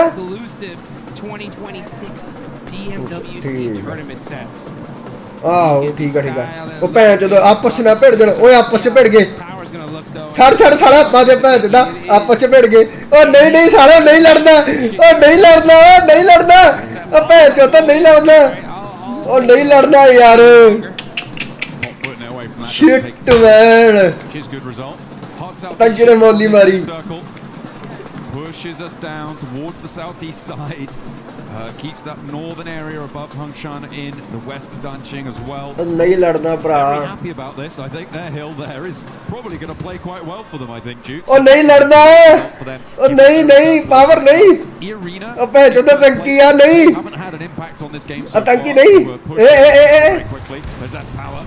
Oh down. Yeah, there's a third party. Atanki yaar. Shit man. Angle coming on through. That should be again still recallable. Manya may opt to go for the recall on the forward position. Oh yaar, bhaichod. Aapas hi lad pe yaar. Yeah, this power was like 1v1 me, bro, and they were like, nah. Oh yaar. There's money on the line here. We gotta make this happen. Now looking on over the rest of the fight, though, we got Vitality end up holding a building here. They're gonna be popping some shots on over to Enigma Galaxy. Satan trying to drive away, trying to be able to survive here. Lord in the same position. As power record ho gaya. Rotation, and Satan does end up getting caught and eliminated. Very messy now on the western side of this circle. A lot of teams forced into a fight that is unfavorable for a rotation that leaves them exposed. The recall tower on the south side of the circle currently under control of Nongshim Red Force. Looks like Godlike may have their forward position on one recall as well, I believe. So they could look for that. Actually, it might be Arena who have got control of it out on the east side. In the meantime, 4 Thrives with their 3 elims so far. 40. Have a position near you, Lim. You can see these teams just starting to get set up here, getting ready for that late game. This is so critical. This is the map. Put some points on the board. OG have 5 eliminations. Aurora have 5 as well. So a great start for a few of these teams. Oh, bhai. जब आपस में पड़ी जाते हैं यार कोई गल्ला जो गल्ला down Satan on that rotate. They do end up finding a spot in this next zone. Pretty central one too, just a little bit on the southern side of it. But we never know where this next circle is going to go. I mean, Ulf really have got a brilliant position here. They've had a while to establish it as well. On the hilltop that they have so much control over the surrounding area. They have vision every single direction. Everybody else just trying to play in their shadow at the moment. Arena managed to push in from the east side. And 4 Thrives continuing their hold on the southeast point of Ulib. Doing a little bit against Al-Ula. Godlike suffering once more at the hands of Orangutan. And Arena are actually pushing up to try and split that fight on the north edge and maybe hound down Godlike. Oh, bhai. Trying to hold on here. Yeah, indeed for a lot of these teams. Aurora settle ho yaar. Kinna kaam hai to Godlike. But Fudia, they'll take that all day long. Possibly even looking for a back-to-back chicken dinner here. Ula de do knock. As Aurora, though, that's going to be the team they're going to have to fight because Aurora's going to be pressing into that card. एक finish हो गया Ula da. Godal then eliminate करके ते OG शे करके nice. Jiggle recall हो गया बहन चो. Picked up their superstar player. Coops trying to catch some shots into those smokes. They need to go ahead and just hold on to that coverage for just a little while longer. Just a moment longer. Right now, Godal केड़ा क्या होना? 3 players really fully confirmed to not be really in with much chance of moving forwards. A lot of recalls coming on through. Almost everyone in the lobby getting back to their feet. Damage going over towards S2G from Coops, but not quite fully connecting. He's locked into there. सामने वादी के लगी रहा सामने वादी 40 से पे जो OG बराबर जा रहे हैं नाइस या खच के रखो पे जो खच के serious value. You know, Tian was locked in as well. They're just trying to get themselves in a good, solid position. They're in 4th place, 48 points. Not a bad start. But E-Arena with 75, they're the big threat in this lobby. The Thai squad looking really solid here in the rondo. 1 elimination, the whole team up. They do have a position on the eastern side of the circle. Aurora right on top of them, though. Let's see what they decide to do here. I mean, they are certainly alive on this side of the circle, but between Aurora and Ulf, it is a difficult position to try and hold down. Run damage. And can they get much further forwards? I'm not entirely sure. Schweppes. Oh dear, the flames already licking the front of the bonnet there. And that is going to be an unhealthy. Flame ਤਾਂ ਨਿਕਲਣੀਆਂ ਜਦੋਂ ਬਗਾਨੇ ਮਾਰਨਗੇ 18 match ਹੋਣੇ ਨੇ ਭੈਣ ਜੋ 7 match ਹੋ ਗਏ. Next to these 2 teams. I'm looking at Orangutan and 4 Thrives on that north side. Could be a contest around the mountain that sits between them. Crazy भी recall हो गया. A difficult time moving in as well. Either they could swing recall out he into the blue zone very, very quickly now and try and rejoin Rita. But if you do, you're basically committing to going down in the next zone. Yeah. It's just not going to work out. Yeah, for sure. And need to have a monster Rondo here if they want to be able to get themselves into serious money. Ula da damage up. Enigma Galaxy, meanwhile, second place. Ula da crack up है जो. Lord, Ula using some of that terraforming to put himself into a safe position. Ula her J Ula होगा तो उत्ते जाऊँगा फिर. Rondo starts off so aggressive, starts to slow down here in the mid game as teams solidify their locations, and then it's going to get red hot here in just a minute. Let's see where this circle goes. We're going to see a crazy southern hard shift again. Will it center up? That's going to be huge for these teams, and it does favor the south side a little bit. Okay, I mean, for Aura, this is great news for them. Their west side is fairly free and clear. Ida do opt to regroup on the south side, which I'm not entirely sure about. I feel like that may be a misplay. Fury ने settle nice. Fury clear पाया, point चक्या nice. Fury निकल गया. Finding out how difficult it can be, Furia extracting a toll for it, but they do crash in.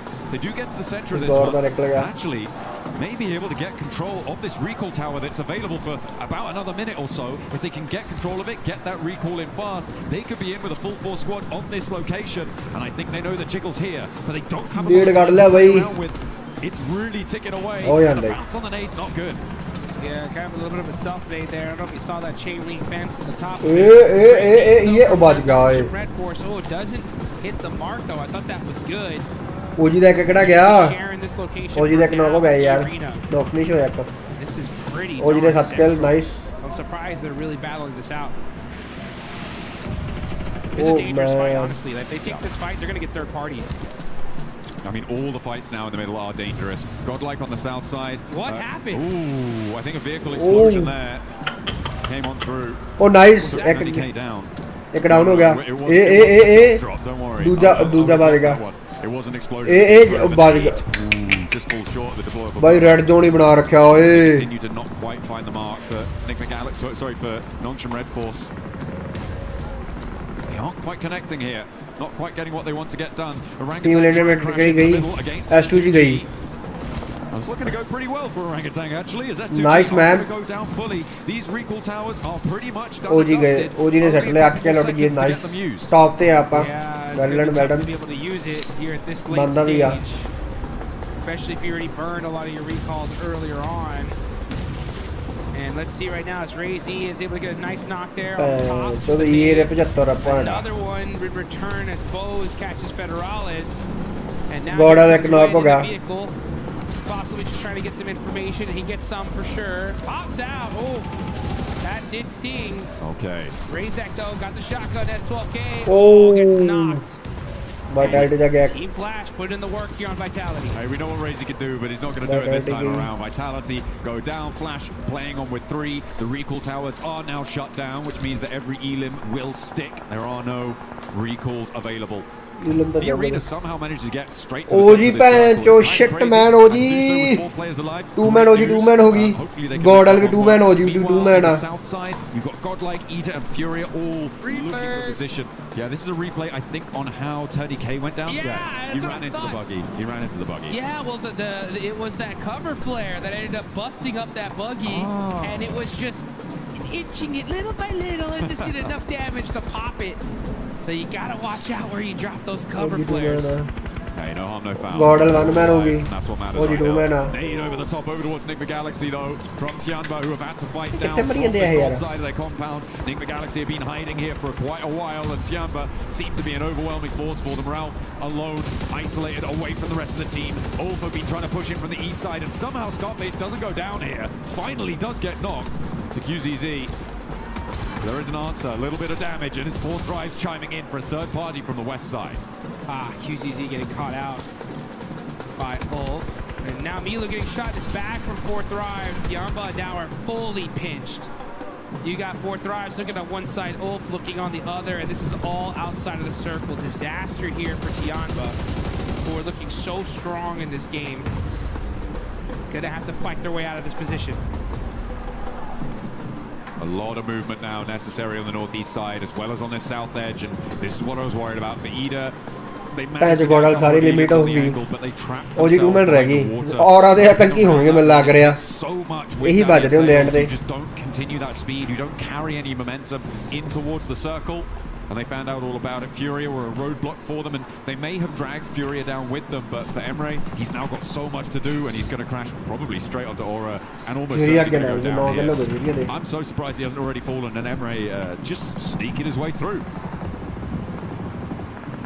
Tianba on the drive-in now. Going to have to force to just fully send it onto the middle, but they are getting beat up here.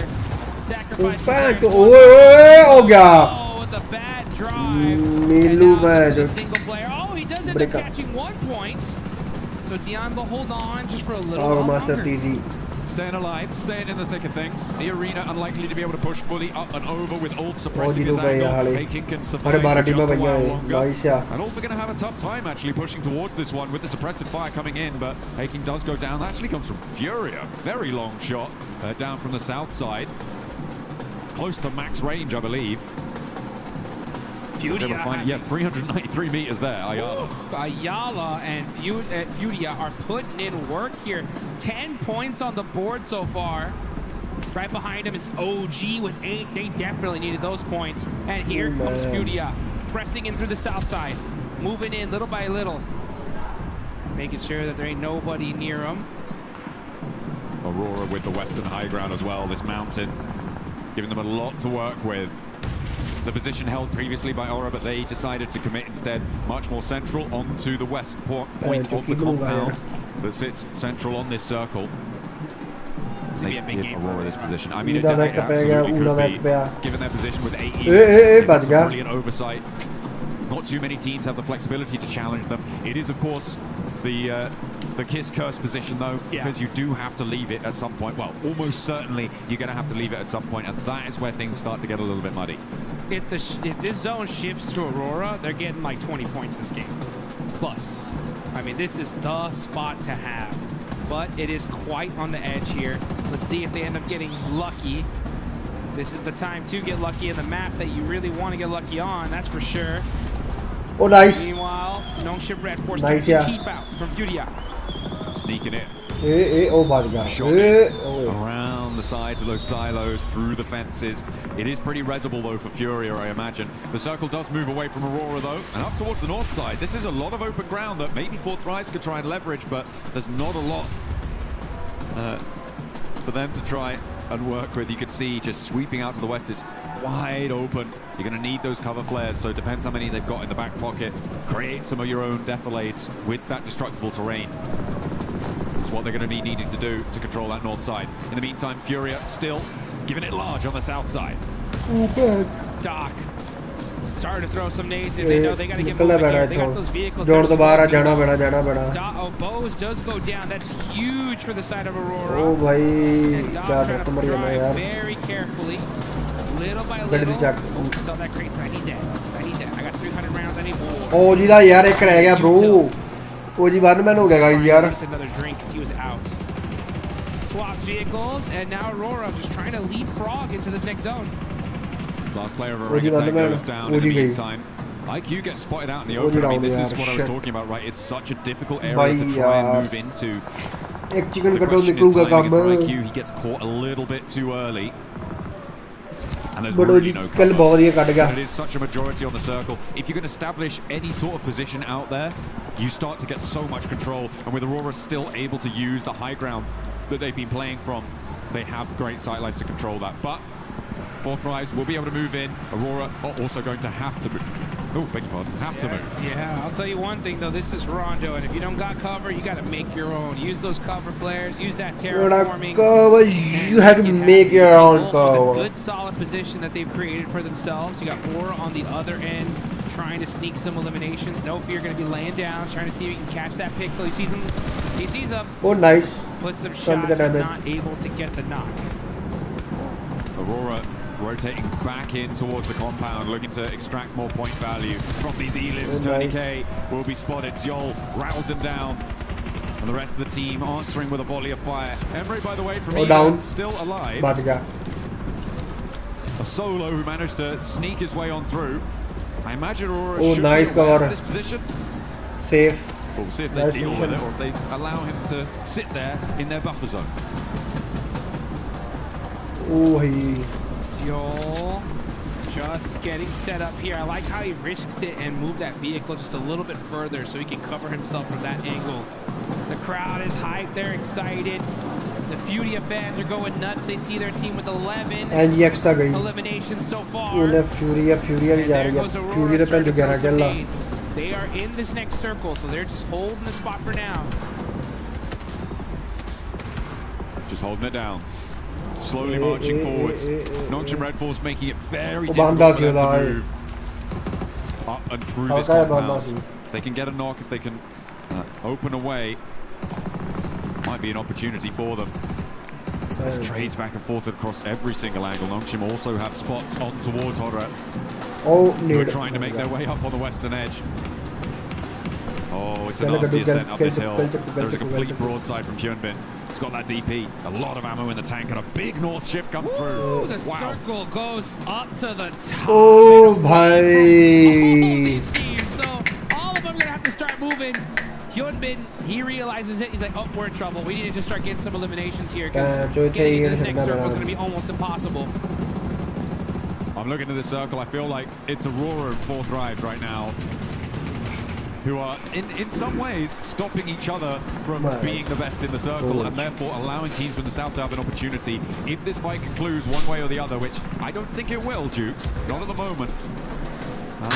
It could be pretty tricky for everybody else to march forward, but it seems like they found some sort of peace between the two. Yes, that's the right play in all honesty. You gotta just throw the smokes in between, but like, guys, let's look down south. Let's get all these eliminations, fight each other later for first and second place, because, oh, this is a feeding frenzy here on the south side, as all these teams are just desperate to try to find a spot into this next zone. Hyunbin up close and personal. He's got the shotgun. He can make the plays, and Nongshim Red Force are putting in the work up close and personal. Take down E-Arena, the lobby leaders right now, only getting 2 elims there, no placements. A nice result for the teams looking to chase. Ulf, though, in a little bit of danger as they try and sweep up from the eastern side and crash into 4th Rise, but with Cypher going down, with 2 players left, actually only 1 player left in action. It's only IQ up on the north side, and Furia, in the meantime, are sweeping up.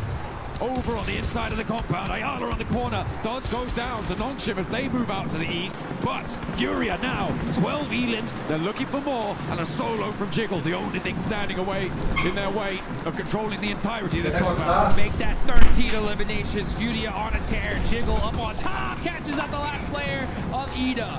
Aurora, though, are just waiting for this. Gotta be a little bit careful with that cover flare. A little bit too close. Chief now forced to just run out the open. निकलना बैठा होता है हो गया 1v2, it's Igor to shut him down. Hey, that's so nasty though, because it does mean that Igor's going to be alone. Furia भी गया. Not be able to weather the storm of bullets sent his way by Nongshim Red Force. Now out in the open, it's Aurora as we transition up to the north side. And 4th Drives, I mean, they lost so much on that push forwards, and it's just IQ now. Cypher, I don't think you're getting back over to him, mate. And he does go down. IQ, a solo for 4th Drives. 14 eliminations for Nongshim Red Force. 10 for Aurora. Nice. This is a big game. Oh, man. It's going to be one of these teams that's going to win it. Who's it going to be? It's Aurora versus Nongshim Red Force. Yol gets knocked. That could be the opening. But Nongshim Red Force just going to hold that angle. So easy, catches top as well. So just knock after knock, back and forth. That's going to really hurt the utility from both these teams. Reef is level 2 vest, pretty beat up. Sees an angle though. Hits the head. Oh man, nice yo. How do you do it to him, Reefers? Goodness me. That is a beautiful start, and this is the open ground I was talking about before, Jukes. It's just so difficult. There is that sloping ridge in front of Nongshim as well. That means they really kind of only have one angle to go, and it is fully covered off by Aurora. Yeah, it's because Aurora is shooting some dang laser beams here at the end. The tiniest pixels, nothing but headshots. Nongshim Red Force, we know they got the gun skill to pay the bills though. Gonna have to battle it out with Aurora because Aurora are on fire right now. Now they have the numbers advantage as well, top with 5, and look at that. Nongshim Red Force, they're just stuck. They're stuck in this one spot. They are Laying down, but Hyunbin evens out the battle with that huge knock on the Zio. Perfect timing. And it's a forward position as well, which means that in order to get them back up, they need to break forwards. For Aurora, they need to expose themselves. That makes it more likely. We're in a 3v3 clean. Hyunbin suppressing the corner of the rock there, looking to try and put them back behind it. And he will bury them behind it. As Doc is taken down on the angle. That is resible, but it's going to allow them to move forwards incrementally, making their way, making their approach here. Reefus doesn't dare step up. Hyunbin is just an absolute beast with these laydown plays. Putting in the work, catches top. Hyunbin is on fire. Making it happen for his team. Applies that suppressive fire on Reefus. Reefus cannot afford to get knocked here. If he does, he's gone. He's got the MG3 from the crate though. Is it going to be enough? A lot of damage done to him. Ziol's been slowly bleeding out. There has been reses coming through or attempted to come through from Aurora. And they do manage to pick all three of their players back up on the forward front. Ziol finally flushed. Reefus dying left and right with the MG3 barking loudly across the open ground, but he's not going to be enough. It's going to be the Nox. Oh, nice. And Nongshim Red Force are giving this an excellent Nice. No, oh, yaar, red zone. Oh, man. And they are just out of range. The only top remains in the way, and the Molotov burns him. Oh, yaar. Nongshim Red Force turning the tables on Aurora. Nongshim jatgi, bro. And then Hyunbin said, oh, you think you got it, huh? Nah, we got this. Clean execution at the end from Nongshim Red Force. A brilliant exit from that location. It got so messy around those silos, those compounds, really tricky, and it's got to be so disappointing for Aurora as well. They don't lose those. You shouldn't be losing those, no. It is really tough stuff. But the open ground was so difficult to get in and towards, with 4 Thrives being in the way for Aurora. If they'd have been able to deal with that a little bit earlier, maybe they could have had more presence there and stopped Nongshim Red Force from getting as far as they did. But a brilliant oversight on the compound for Nongshim Red Force. The South Korean side managed to navigate that one brilliantly. I mean, that's as fair as a fight as you get here, folks. I mean, I think out of all the fights I've ever seen Aurora lose, I think that is the most frustrating one for them, because they know that we just got outgunned still. Us, Aurora, the Mongolian Super Squad, what happened? Hyunbin with those laydowns, making the plays, the pop-off, absolutely well-deserved. I mean, that was just disgusting. Locking it in with the daps. That's what you got to do. You got to be pumped when you get those chicken dinners on side and on Rondo, no less, with a big Elim count. That is a breath of fresh air for Nongshim Red Force, hoping to get another global title as well, to convert from their recent win. Sneaky. I mean, Nongshim Red Force, when they won PMMI, they weren't on top of the leaderboards until literally the last game, right? They stole that tournament, and now in this Rondo, with that many points, woo, these leaderboards are gonna look dangerous. Yeah, it's gonna be exciting. Remember, E-Arena, Nick the Galaxy, again, going down a little bit earlier. That's gonna close the gaps once more, and teams can start to catch up. It is looking level. And again, it's that marathon style that we've got on today with the 8 matches from the delays that we had yesterday. The 8 matches today are going to test these teams' endurance. We still got so many games left. I'm so excited. This is just Rondo. We got 3 more Air Gales, 2 more Miramars. How's Aurora gonna roar back though? That's gonna be my question. You know, Doc, he did not like that one. They did not like that. Yeah, they were like, there's no way we get bad beat here. Hyunbin, though, I mean, using that terraforming, you can just see for everybody out here that wants to be a professional player, these are the guys you got to look at here, because, you know, in order to be the best, you got to beat the best. And Hyunbin, with those laydowns, applying those suppressive fires, predicting where they're going to pick those heads out, hit a few crucial knocks, and he won that for his team. Absolutely, yeah. Getting those picks, absolutely crucial, like you say.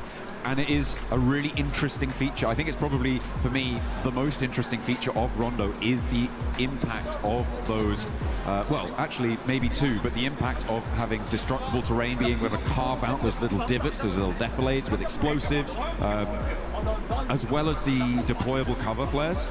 I think those two features make Rondo so interesting in these late game stages. Yeah. And if it weren't for those two features, I don't think either team would have been able to make it towards the end there. There was so much open ground, but they had to close it down, and the team to do it was Nongshim Red Force. We'll see you in a few.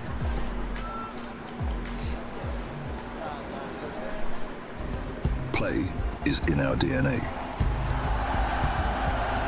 Whenever we let it out, it becomes our superpower.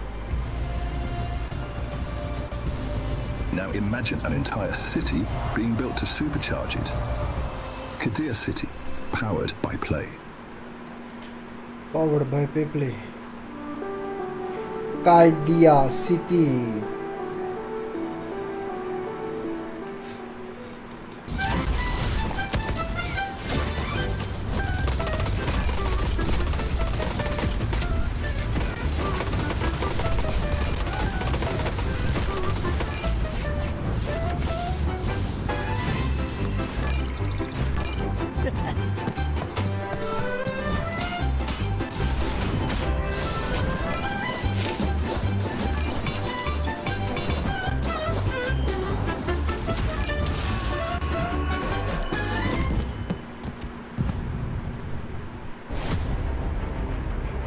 Last year, 4 Thrives arrived at the PUBG Mobile World Cup with an entire country behind them. As the first Pakistani team to qualify for PMWC, reaching the world stage was already history. But once the matches began, they proved they had not traveled there just to participate. But he's found Mafioso, he's got the flush. I am as well. Nucky, no!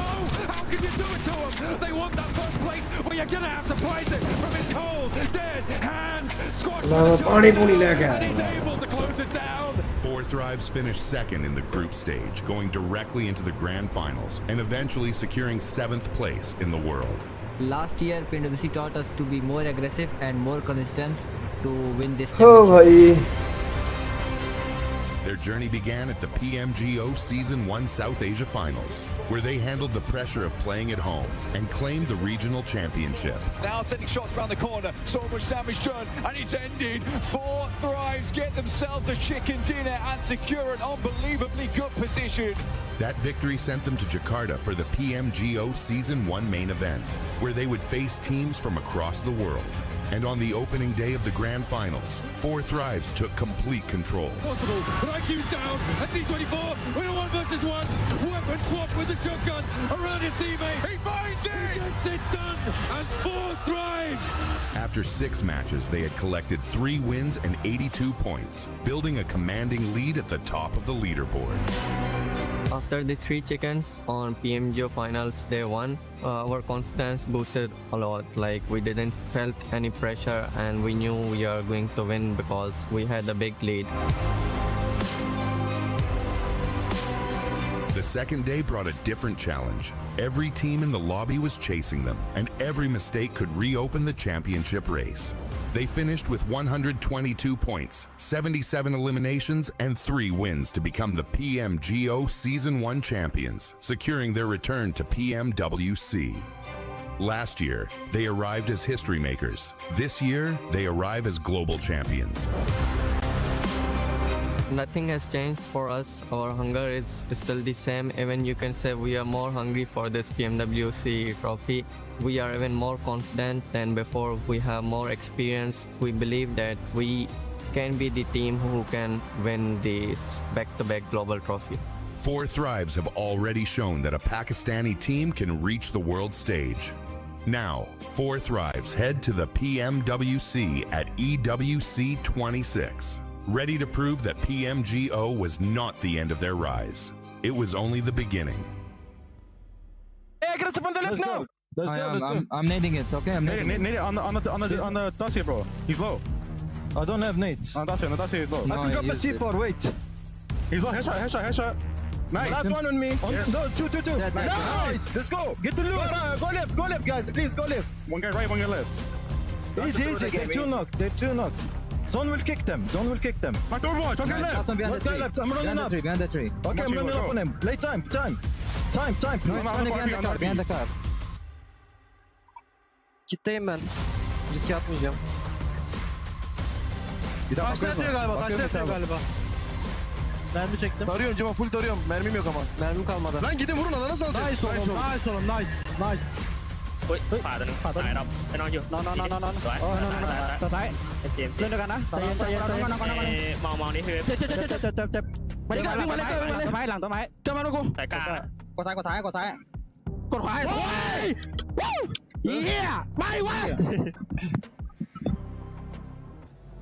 This rondo would be the match to just kickstart a bunch of the teams that weren't performing well in this first two Miramars, and one of them being Aurora, showing Kalaris one of the biggest throws that we have seen. They look so good until the end.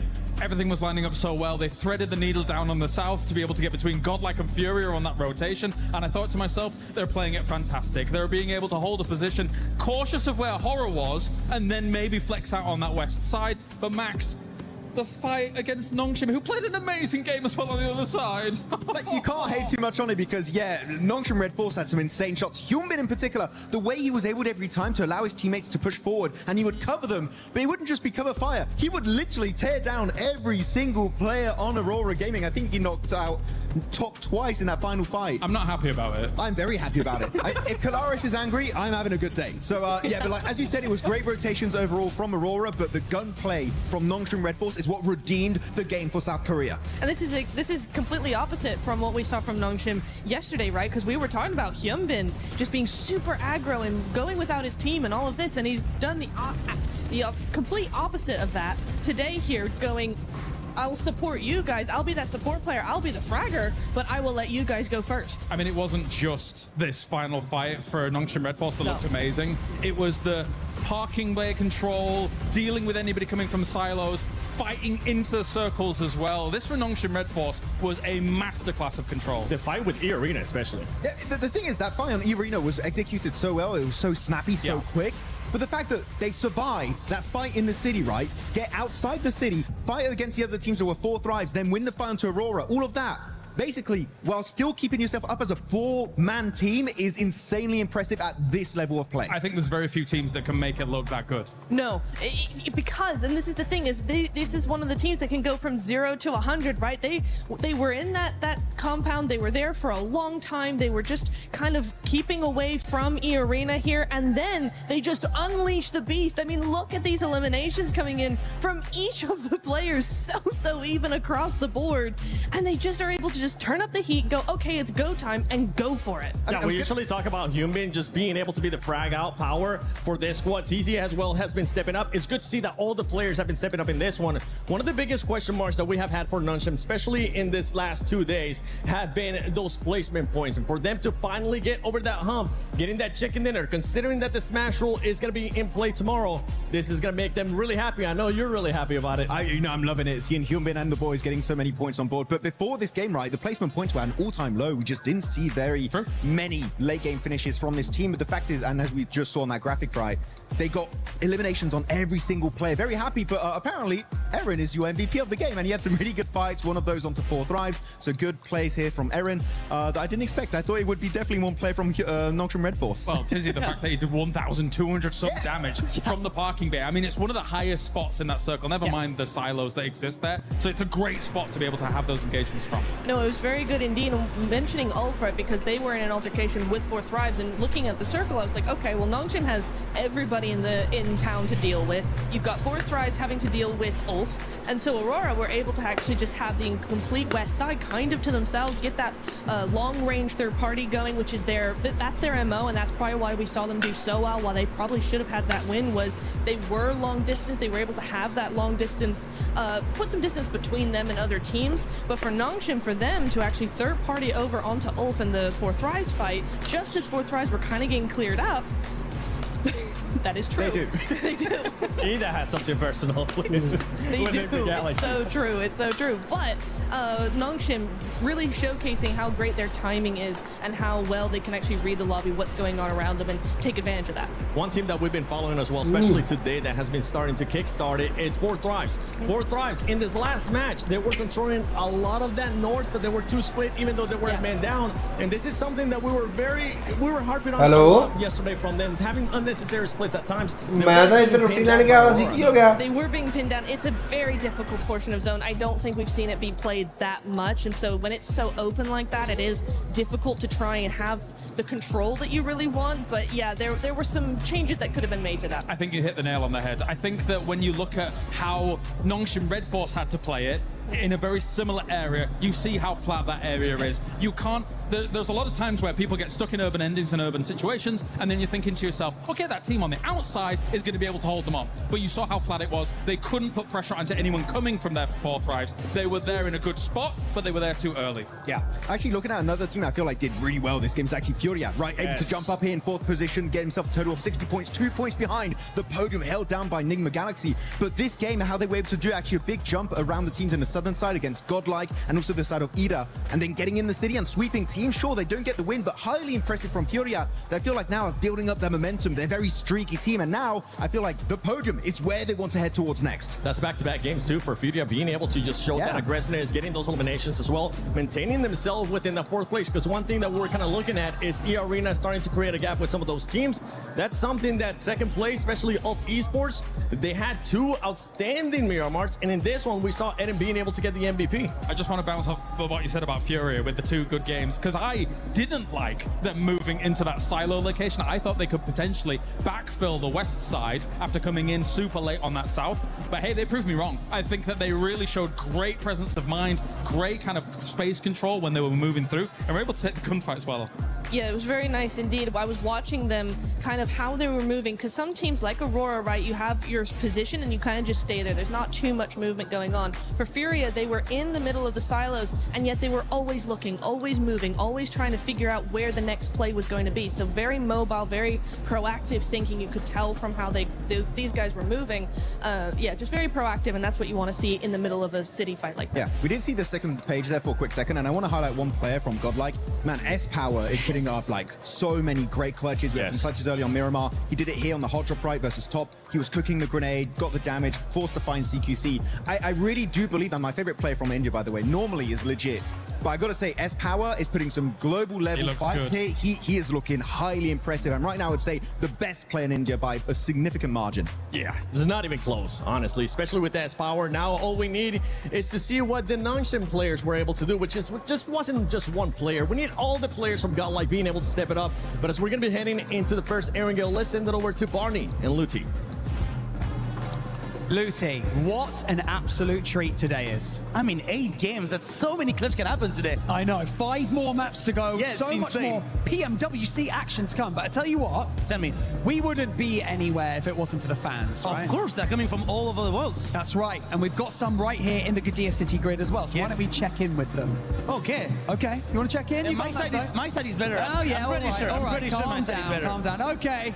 All my fans on this side of the building, make some noise! Nah. I think we are better. Please, from my side, make some noise! Yeah, okay, now you know what you gotta beat, guys. Now you know what you gotta beat. Okay, I see some Furia fans. Everybody, Fasambaruyo! I see. I have 40 fans right there, and I can see in their own language as well. It is time. Shormacho! Look at them going. They are crazy. Okay, you know what, Luti? Yeah. I'll give you that one. Yeah, you can beat me 1-0, but we'll check in a little bit later today. Casters, who do you think won that? I think the fans all won that. You know, I'm going to be completely equivocal, yeah, that's everybody won, because we got to experience the energy that is going to be put towards this match, the first of our Erangels today, a triple billing. As we sidle over towards match 8 with Nongshim Red Force able to close down a clutch chicken dinner in the final moments of that last game. Now they turn their attention to the grassy pastures, and maybe we'll get an answer to our question about a couple of our other teams, Dukes, because of course the thoughts on everyone's minds when it comes to these Erangel situations is what is going to happen in Pochinki? Yep. Is Enigma Galaxy going to be left alone, or is Ida going to continue down their futile path? Well, that's the question, because the only other question is Enigma Galaxy going anywhere else? And the answer's no, I'll tell you that. So we're gonna see what's gonna happen on the side of Pochinki. But who's gonna get these points, man? We're heading on over to good old-fashioned Erangel. We got 3 of these matches today, and this is the first one here in day number 2 of the finals, live here in Paris, France. This is the PUBG Mobile World Cup. It's so American of you to say Paris, France, as if anybody was laboring under the delusion it was Paris, Texas. Come on. That ain't happening. That ain't happening. It's about the same heat, though, I'll tell you that right now, because it was hot outside today. Oh, yeah. I mean, it's been pretty hot in these games as well, as we are channeling the sun. Even when it's hiding behind the moon, cheeky little sun, you know, got to get him back. We did indeed, but we are going across Erangel once more. The plane path splitting the middle in the most horizontal flight I think I've ever seen. Right, that's as dead center as it gets right there, literally right down the middle. And you can start seeing these teams start to spread out. Top players, Aaron right now leading the charge when it comes to damage. But man, those leaderboards changing things up. E-Arena still up on top there. Enigma Galaxy down in 3rd, both right behind them. But Aurora and Nongshim Red Force pushed themselves up. Now you can see Nongshim in 5th place with 59 points. That's a much more comfortable position. But we are starting to see some point gaps already starting to be present. This is the most important day here, folks, because that's what's going to set that smash point threshold. And E-Arena have a nice little gap here, so they're a little bit comfortable, but it ain't over yet. They got to keep that aggression up all day long. Now, you know what? I talked about it before, right? E-Arena, chicken dinner towards the start of the day, and then what happens, right? It's that question of then what happens. Oh, by the way, Ida, not in Pochinki. Enigma Galaxy will be left alone. It is a Gatka split drop for Ida. Oh, Thank you. Time. Thank you so much. To all the coaches, to all the analysts, to the players.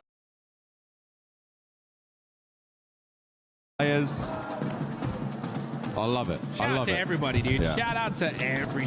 Shout out to you. Yeah, exactly. You know what? Shout out to Naruto. Oh, yeah. Yeah. Get that that Ninetales Furies Og, baby. You gotta get it here quick before it's gone. As the Naruto Uzumaki event is still going on. We had a nice little show match earlier. Got to see some of the A7 boys once again. Man, putting in some work. Dropping them jutsus. Them ninjutsus. Substitution jutsus. That's what I've been told. That's what I've been told they're called. Uh-huh. Absolutely. Beautiful stuff. I mean, we saw that show match earlier today, which was great fun. I think always everyone fun. had a good time with It's it. fun. Calaris, And you know, Alpha 7 have to win something. yeah, they got to win something, that's for sure.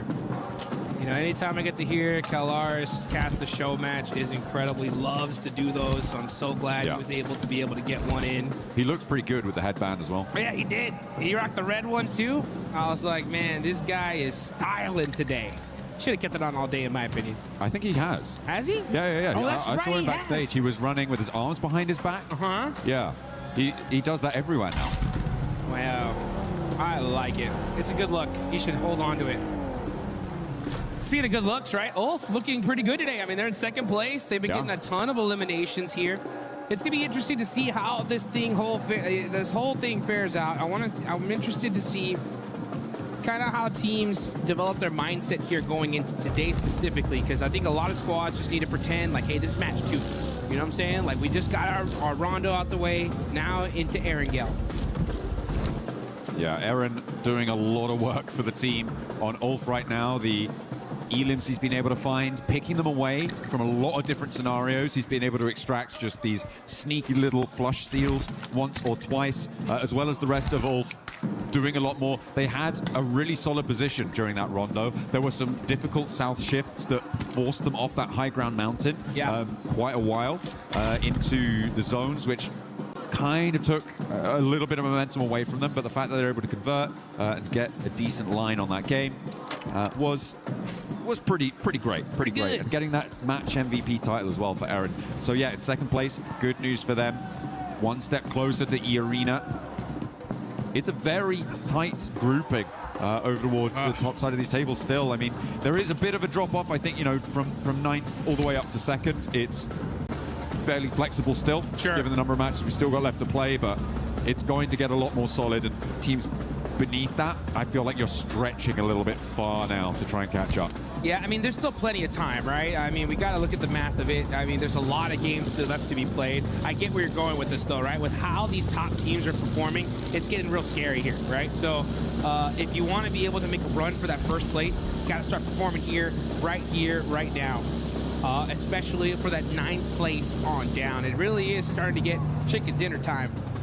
Yeah, absolutely. But we've seen teams go, you know, back-to-back, triple chicken dinner. So for all you guys that are fans there of, you know, 4 Thrives, Vitality, Flat, S2G, all the squads down there, you know, give your team your energy, right? Start spamming the chat. They need that positive reinforcement here because they are not even close to out of the running there. We got a lot of matches left to go, a couple good wins, and boom, they're at the top.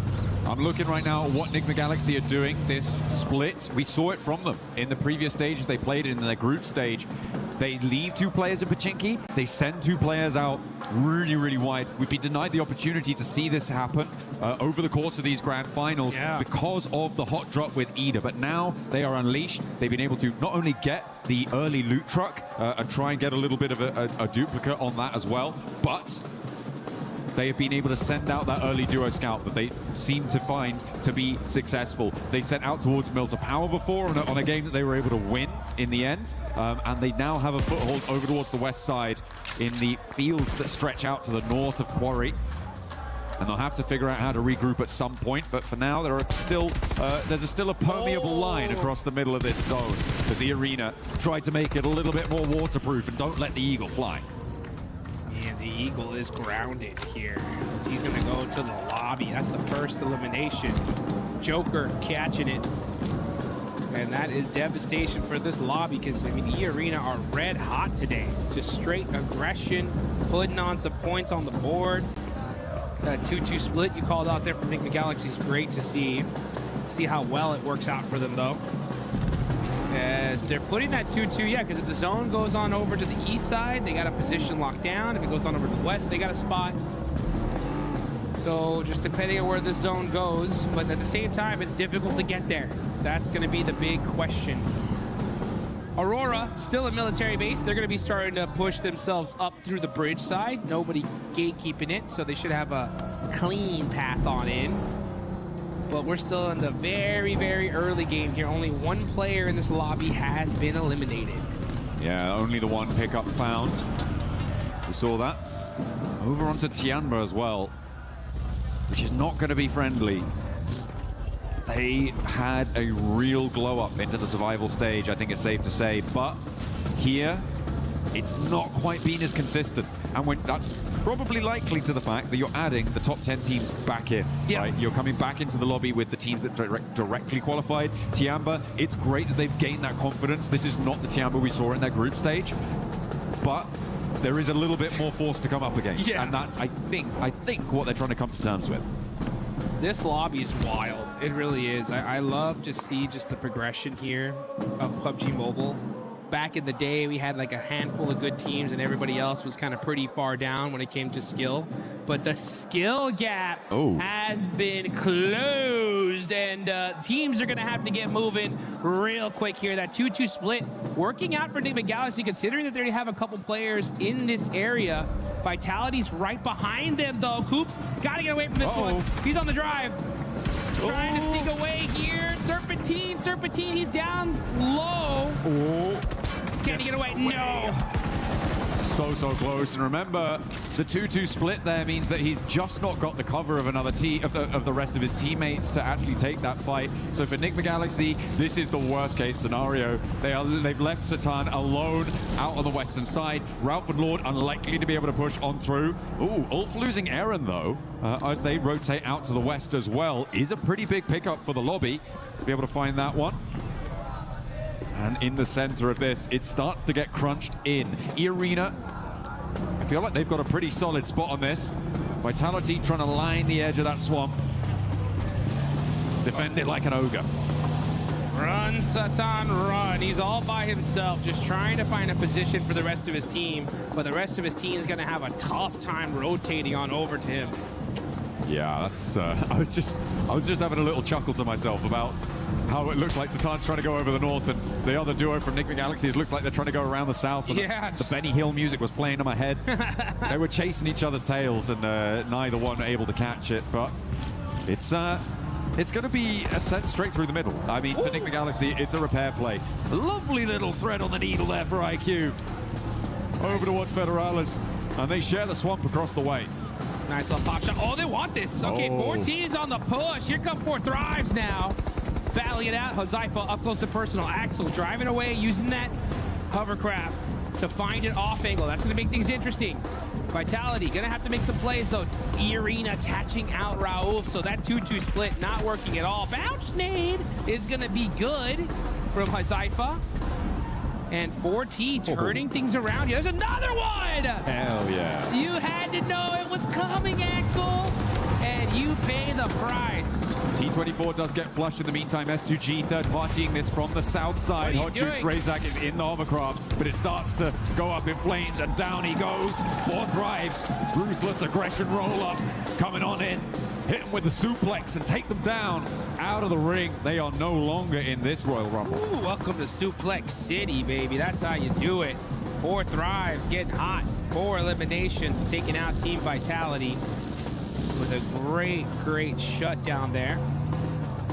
And now you can see on the side of Everest, Team Flash, they're going to be holding that high ground. Next circle about to pop. Are we going to see another crazy hard shift? We'll find out. Lord getting eliminated here, and south we go. Yoink! All right. I mean, to be fair, this is actually kind of chill, given the layout of all of our teams, sure, right? We're already here. A lot of them decided to go down south. The major feature that caused this is those fields, right, that sit to the south of Hospital. Nobody wants to sit in them. It is really nasty to be in that sort of area, as well as Everest being a roadblocker on the northeast side of it. It creates this lineup. So teams funneled into this south side, so a circle like this actually benefits the majority of the lobby. Yes, it does. Yeah, I mean, they were already all set up in this position. The zone going here, super beneficial. This is a huge spot here, and it's a battle of contention. Aurora starting to push Nongshim Red Force. It's a rematch, and Nongshim Red Force win once again. No doubt in my mind that's how it should have gone in that last match. They make it happen, repeating history. And does that mean that Aurora are living up to the definition of insanity? I don't know, but they're going to have to change something if they want to win the fights against Nongshim and join them back up on the podium, because they are putting some pace down now, the South Korean side, opening distance and take control of an area on the south edge of this circle. Putting pressure onto S2G, man. Stopping Godlike potentially moving in, as well as Flash off in the distance. I've had the pleasure of being able to spend some good quality time with the players from Aurora, especially after their performance at PMGC. And I'll tell you one thing. If I know these guys, they are fuming right now. Well, you know, it's not infrequent that Doc wins the MVP awards, despite not winning this tournament. Yeah. And he's not necessarily on track to do that here, but yeah, it's evident that they definitely are gunning for this top spot, but right now they're being denied. Yeah, let's take a look though as we move on over to some of these other fights. Now 14 teams are remaining. We got Aurora, Vitality out. A couple players from some other squads out as well. Wolf did lose a player early on. But E-Arena, 2 eliminations. They are the big squad in this lobby. Got a nice position in this zone as well. It's going to be really interesting to see how this game is gonna fare. Also can't wait to hear what the Deaths has to say, especially about like that Enigma Galaxy split. I hope we hear from them because it's such an interesting play. Well, I mean, that circle shift out to the west side that went so quickly kind of devastated them. If it hadn't been as hard, it basically, I think almost any other circle, it wouldn't have been anywhere near as devastating for them. It was just so nasty because everybody started flooding west almost immediately. Oh, speaking of difficult circle shifts, that is pretty nasty. But yeah, the regroup was then completely blocked off. It did it the again. gap started to close, and the backstop for Enigma Galaxy wasn't pacey enough to catch up this time. Yeah, disappointing, unfortunate. Maybe they need a hot drop to be able to perform well in these games. Maybe Ida should go back to Pachinki, and that's what they've read into. But you know, Ida pretty happy with themselves that they didn't right now because they have that Gatka position. They are one of the only teams in the northeast side in these open fields. And they get blessed here in this circle, and that just goes to show sometimes a hot drop is good to avoid. Satan all by himself. Oh, he's so in trouble. It's on fire. That Murado, he's going to have to pop out, lay down, and Nongshim Red Force right there. This is like literally the worst location he could be stuck into. Not good. Well, yeah, just a bad game for Enigma Galaxy overall. Still a couple more though in the books. It's not terrible for him in this position, right? You have this little defilade, you're kind of covered off from the buildings out in the open.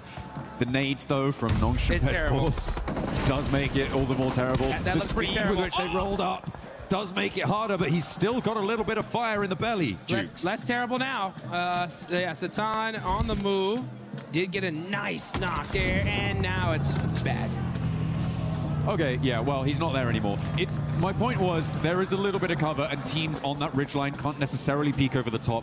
The reason that they were able to do so is because there isn't so many teams out in the open fields, right? And if it happened a little bit later, maybe that would have changed. So I think I read a little bit too much into that to call it enough cover. But either way, he does go down. 6 shot, though. One of the very few players to be able to knock Hyunbin on that trade, though. Yep, that was really nice. Just saying. Just saying, indeed. Not an easy feat. Hora. Wow, what happened to Hora? They tried to roll in from the west side, and it didn't work. I think that's a pretty apt summation of what's about to happen. Hate to see it. Yeah, you do. Orangutan have a real opportunity, though, to find an isolated outpost as the south side gets hot as well. Yeah, it's getting hot indeed. You can see, oh, so easy on fire. But down to 1 HP, he's gonna get knocked. Al-Ula looking to take out Nongshim Red Force. S2G. And yeah, here comes S2G. This Wizard Tower is by far one of the most dominant positions in this zone, and that's why so many teams, they want it, and they want it bad. S2G on the push. They know that Wizard Tower is weak from this hillside. Starting to throw some utility out, trying to see if they can get a good opening knock here. Seems like they're slowing it down, though. Over on the northwest side, you've got E-Arena at loggerheads, scrapping it out across the way as well with Furia. 2 players, 3 players now down. Tourniquet's on the inside, terminating with the P90. Pops the reload there, gets the ammo back into control, and the res can come through as well for the backlines. Furia are going to get dismantled, and they get taken down. Oh, it's rough, especially considering they lost out to E-Arena. They feed E-Arena 4 more points. The White Rabbit really on the run here. Hopping to victory. Next zone, where's he going? If it centers up, it's going to be disgusting as that field is wide open. Okay, it goes to the north side. Is it like a rule that the circle has to touch the edge of the previous one in this game? Just hug it. It's just like, yeah, I just pick a point around the circle. I attach myself to that. See what we're going to go for. Another hard shift is crazy, but it's a crazy fight unfolding for Godlike as they find one, try and trade it around the corner with Team Flash, and Tops goes down, put into the meat grinder there. Let's go at Mino, getting a nice knock and finish. 4 points on the side of Godlike. Haven't had the hottest of starts here. Still putting up some points on the board, though. OG, other Indian team, putting in some nice knocks. And Godlike OG are right next to each other on the leaderboards. Again, Still a lot of matches left to be played. This could be that start for them to take charge. A few good games is all it takes. There's fewer and fewer matches though getting played. Alula try and roll up, try and take this fight with S2G, but it's not going super well for them as they haven't even been able to find that knock onto Hamzy. Down the hill, he was able to survive on a sliver of HP, gets the healing done nice and fast, and S2G can transition now without Alula breathing down their necks. They've only got one player, and Yasser is already sending out into the open. 4 Thrives getting roadblocked on the northern rotate as Ulf and the Arena sit in front of them. Alula losing their final backstop, and Godlike now trying to roll up into the engagement as Ida takes shots from a distance. Yeah, and that's it for Alula. Now you got S2G that we're holding this Wizard Tower here, but is now outside of the circle. They're gonna have to get moving. Meanwhile, you got Tianba trying to get rezzed up here. Out in the open. They got a couple busted up vehicles here for cover, utilizing those smokes as well, but the pressure is imminent. Now comes Scarface. Scarface with a nice nade onto Joker. That's gonna finally pepper E-Arena's position. But now E-Arena are in this next zone. Godlike trying to possibly gatekeep this. I almost ran right into that nade. That was dangerous. Solo remaining for Nongshim. Did they spot him? A spiteful look in his eye, a glint, a gleam of malice, but it's spotted by Solke. He sees that one gleaming in the grass and puts it down. Snake out of action. That's huge. Now they don't got to worry about that anymore. But now they got to worry about Godlike as they got one of those players up close and personal. Gonna switch on fights on over to this fight though as E-Arena, top team in the lobby, still alive. Now we're back. Hey, they're more than alive. They're kind of thriving on this northwest side in that fight. Goodness me. Godlike losing their backstop there as Mino goes down. And now playing on as 2 chunks being torn out of everyone as Turney K continues to turn up the heat with that P90. Finds a load of elims from Ulf. Turney K now taken out. That is huge. That's going to be from Aching. Tianba now getting in the mix. They know it's E-Arena. So if you're Tianba, this needs to be your hard focus here. You want to be able to slow them down. I mean, you want to, sure. You absolutely do. But the question is, can you? With Turney K out, you're right, without that P... Oh, wait, hang on a minute. I think Joker was able to recover the P90 just there. Do you have ammo for it, though? Or I believe he was able to pick everything up there from the body. But it's a hard shift again. What is going on? It has to touch the previous circle. It's a roll. I'm telling you. It's something about this game. 4 Thrives, they're going to have to leave, but they may have to leave one of their players behind as Falak has taken a knee. Scarface down low. Last player alive for Ulf. A nade over the top from Down IQ. low. Good bounce. Too slow. Rolls under. Right behind the wheel arch and it's right in his face. Bye-bye. Scarface, you can't chew that. Oh, man, he ate that one. And 4 Thrives on the move. IQ going on over to Falak. Gets the res right on time. Save. Able to keep things alive. I have no idea what that was. Able to keep him alive, but Azaifa not so lucky. As Falak will get back to his feet. But they have a long road to tread now. S2G covering off the south rotate. And I feel like E-Arena sweeping around may not be the worst idea. Maybe try and push through 4 Thrives. Continue on. Challenge S2G's backstop, maybe. Oh, it's a difficult approach.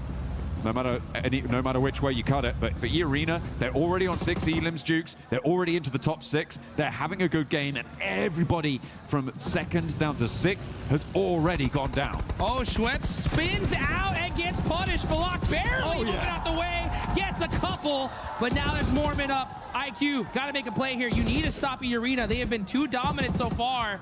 They are putting in work. They take down Falak. Now Mormon gonna have to run away. This nade looks good from IQ though. Oh, it gets to secure. 4 Thrives finally shut down E-Arena. Okay, so they are drawn a little bit shorter than they could have gone. Really nice hold there from Falak, I think, on that roll-up from E-Arena. He was able to do so much damage. Unfortunately, not able to survive, but IQ was. And he was able to put a 10th elimination on the cards there for 4 Thrives. They have been blasting on this western side in the thick of it. The fight, seemingly, well, the flower of their success has bloomed. IQ now rolls over the top, steps up with Aching, and he swings out wide. Nearly sends to the sky, but will take the tumble, finally going down, and breaches them up to 60 points. Oh, and now he said, I'll take that buggy. Thank you very much. as he's going to go ahead and head into this next zone. Uh-oh, getting shot up, though. That hurt. I don't think he is. And S2G said, no, sir, not today. Not getting in here. Access denied. Hey, you know what's brilliant? What's that? Ida didn't hot drop, and now they're in the final circle. Oh! Isn't that great? It's almost like it was a good idea. Who'd have thought? Who could have thought that not dying immediately would be a good idea? Orangutan trying to break out from their compound on the north side, but again, so open. Two teams with broadside on you. I don't think you last that much longer here. A cop on that north edge. I feel like we're just waiting for him to go down here. Oh, yeah. And he falls. Goodbye. And S2G finally starting to make some noise here in Erangel. But it's S2G versus Ida. Two teams from Turkey. Out in the open, though, S2G definitely have control of this circle. Oh, yeah. At the moment, Ida are completely penned in within their compound. And with this circle, they have to leave. There is no two ways about it. Man. They have to get out of there. The question is how you do it. The start needs to be a big pick. The zone didn't touch the edge. Oh my goodness.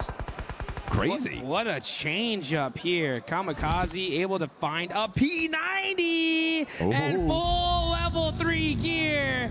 Oh man, that is just so good on the side of S2G. Gotta be careful though. He's gonna be hiding behind this tree. Cannot afford to get knocked, but they have full control of the circle. Ida have to move out. If you're Ida right now, you really need to kind of start peeking and trying to find a pick. If you can get a good knock here. I think. No, they're just mounting up. I mean, look at the timers on those smokes. Oh, yeah, they're just going to go for the vehicle rollout and try and crash it. They're going to try and read the zone. The laying out back, the laying out wide for S2G. They've left a trap for Lost to be able to find the pickup, but Rita may be able to find something. The fact that there's only one knock set to Ida is not great for S2G, but finally get a second. There is finally an answer, and Emre charges in, but the ammo count is very, very low there, and they've already lost 2. Trying to get this confirmation. He should be able to get at least 1. Yeah, he'll take that point. All right, well, that's a consolation prize. But S2G looking to make this happen unless Darkin gets a good shot. He's only got 21 rounds left. In the Mini 14. And Kamikaze's full level 3'd out. That's going to be a hard knock.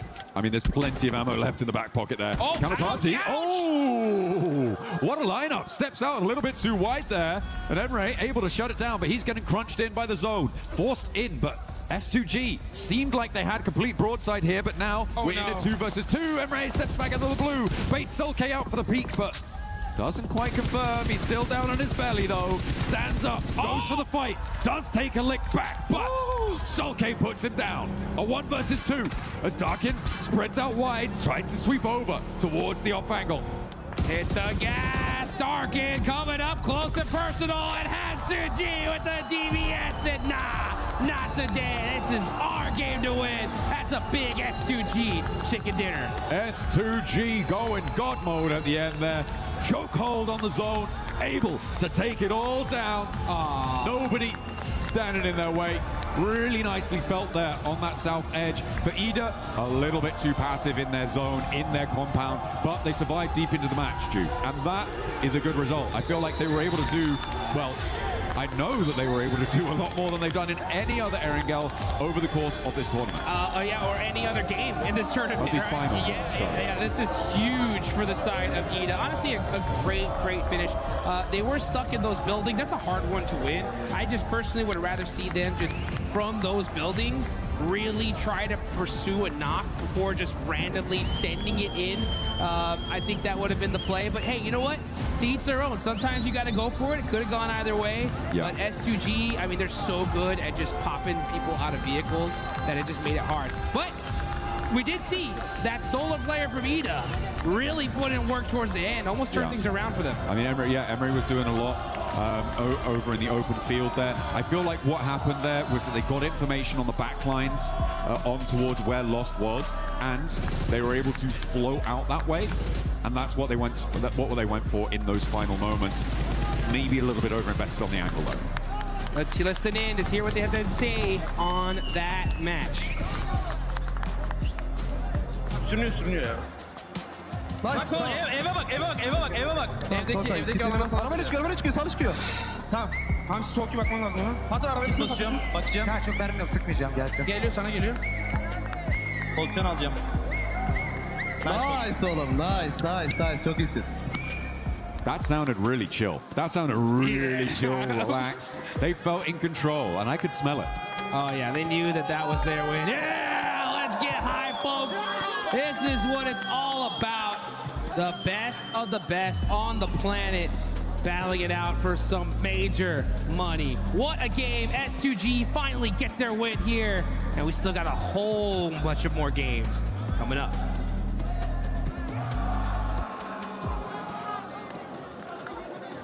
PMWC 26, I'm the 7WG, and I'm joined by none other than the record-breaking man, Snacks Gaming. Snacks, how are you enjoying Paris so far? I'm in amazing bonjour and representing India here doing the watch party. I'm the first Indian ever to host a watch party officially from the S-tier tournament, World Stage, World Cup.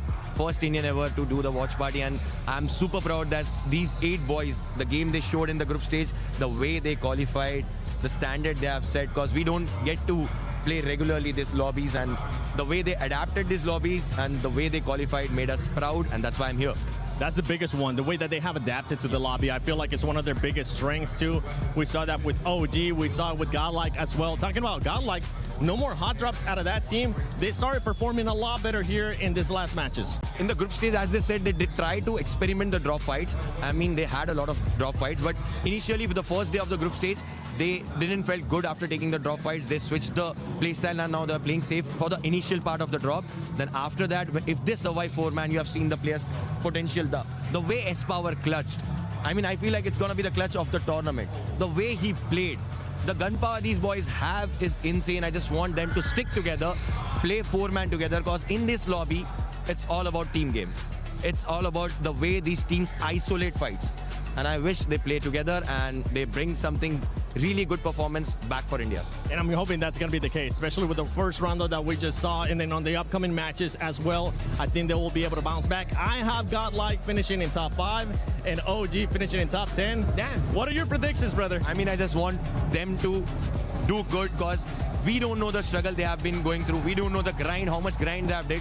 Everything answers only through the gameplay. I wish we get top 5 for both the teams. It's going to be a huge thing for India, because again I said we don't get used to play regularly in these lobbies, and we get more opportunities because of these boys.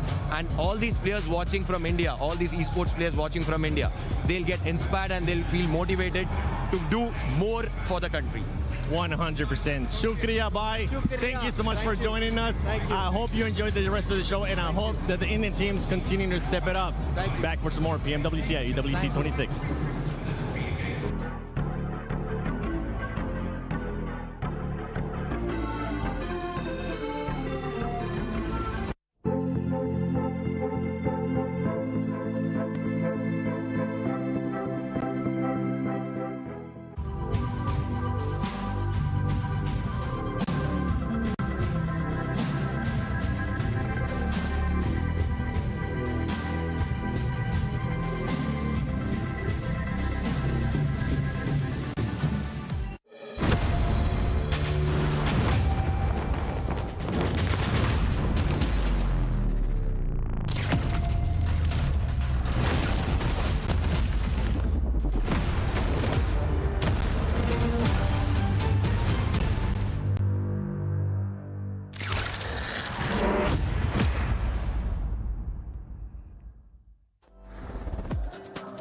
Great interview with Snacks Gaming. I'm glad that he was able to make it here to Paris, EWC 26 for PMWC, the Grand Finals.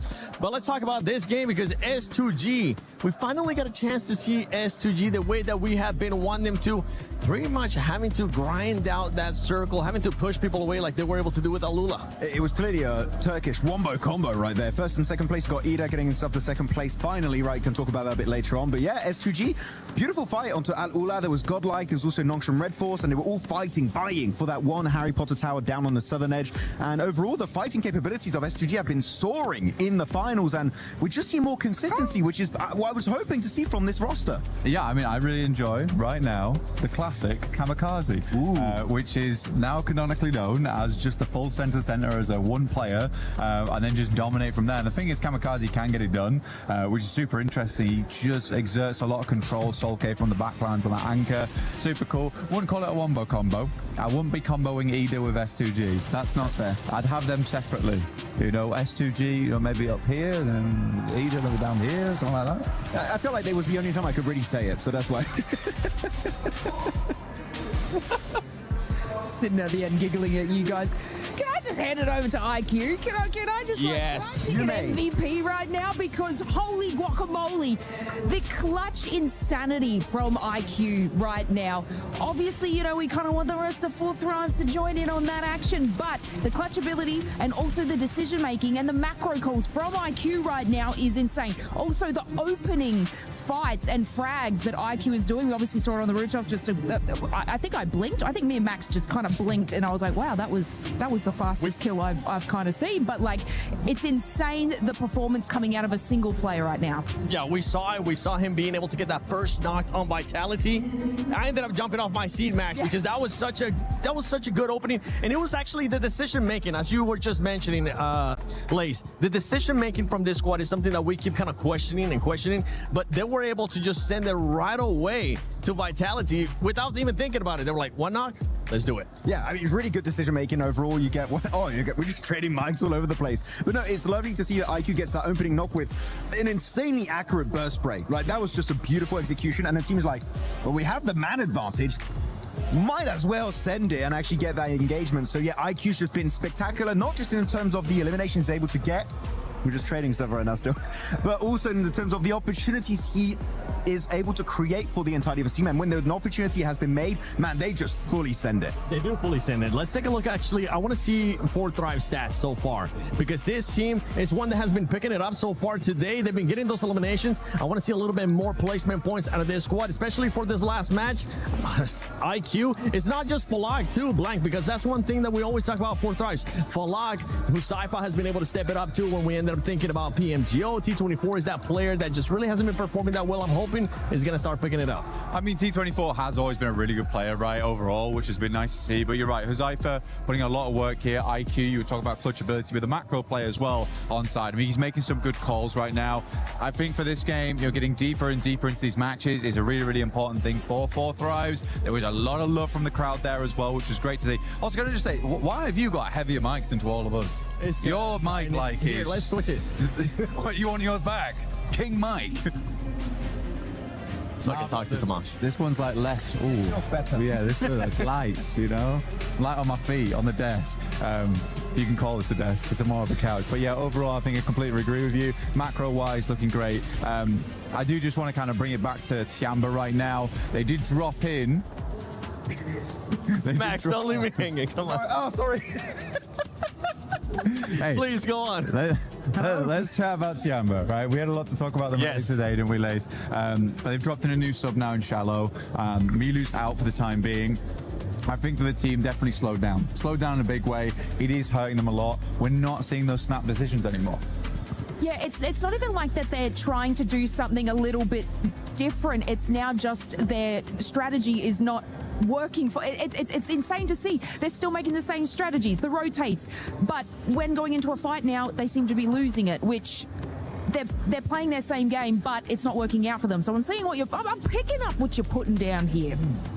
Me too. And one team that's been picking it up, especially here in the last couple of games too, has been OG. OG has been able to step it up. We saw them finish in the top 4 situation right there. And they've been seeing, we even saw them in Rondo being able to get eliminations too, switching it up a little bit more, using the Rondo, since they're able to revive people, trying to be more aggressive, Max. Yeah, I definitely didn't see the aggression we witnessed from them back in their respective group, right? It kind of fizzled out. They've been more passive from time to time. But no, here actually a really good 2-2 split, maintaining that high ground position up north and sending 2 players down. I understand the reasoning behind it, but at the end, pushing that compound is incredibly rough onto Ida as we check out all of the winning teams of today. But I do want to highlight here before we do wrap up this desk, man, Ida finally gave up the drop onto Nigma Galaxy.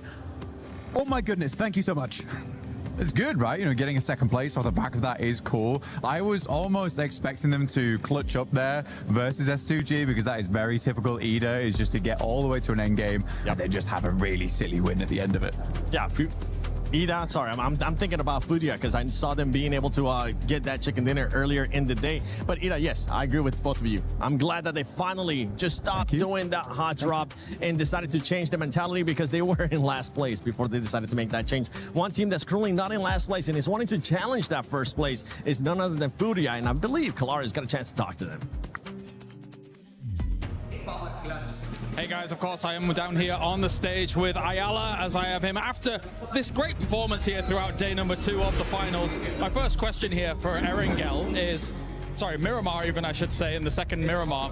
You guys had great space control to be able to eventually get yourself to that win. So talk to me about that late game and what threats you might face. Queria perguntar como é que foi o jogo de Miramar para vocês, né? Ali no final, como é que vocês estavam se sentindo ali no late game? Qual foi a estratégia de vocês? E aí, tudo bem? Esse jogo aí a gente começou perdendo o shift, só que a gente não desistiu e continuou querendo. A gente jogou bem esse jogo mesmo estando em trio. Então a gente ganhou os morros, foi jogando juntos e a gente conseguiu ganhar a play. So it was very nice play. We managed to get it through with 3 players, so it was really important for us. We made the right decisions, and we could get it. Awesome. So let's talk about the Rondo for a moment, because that was great as well. You guys eventually entered into the silos, the urban area and things like that. And I thought you were going to be in a lot of trouble, but you actually looked amazing in that execution. So what were your concerns on Rondo? Who were you kind of looking out for, and how did you execute that? A partida de Rondo também foi muito boa, né? Vocês entraram ali no silo e ficaram por ali, parecia que ia dar ruim algumas horas, mas conseguiram sair muito bem. Quais eram as suas preocupações ali nessa queda e nessa partida? O que vocês estavam sentindo? Nessa partida de Rondo, a gente começou bem, fazendo marquills no começo, depois fomos pegando marquills, só que a gente errou em algumas coisas no finalzinho que a gente depois da play conversou, então tomara que nas próximas plays a gente consiga ajeitar tudo para conseguir ganhar esse campeonato. So it was a pretty nice match. We managed to get some kills on the start and in the middle game, but by the end we did some mistakes, but after the game we talked, we solved those mistakes and we are better for the next ones. Fantastic. Well, thank you very much for joining me, Ayala. That is it for us here down on the stage. Thank you, Kalaris, and thank you, Ayala, as well, for that great answer. And yeah, for this team, I mean, they started off hot today. This last match, though, ended up being a big old donut.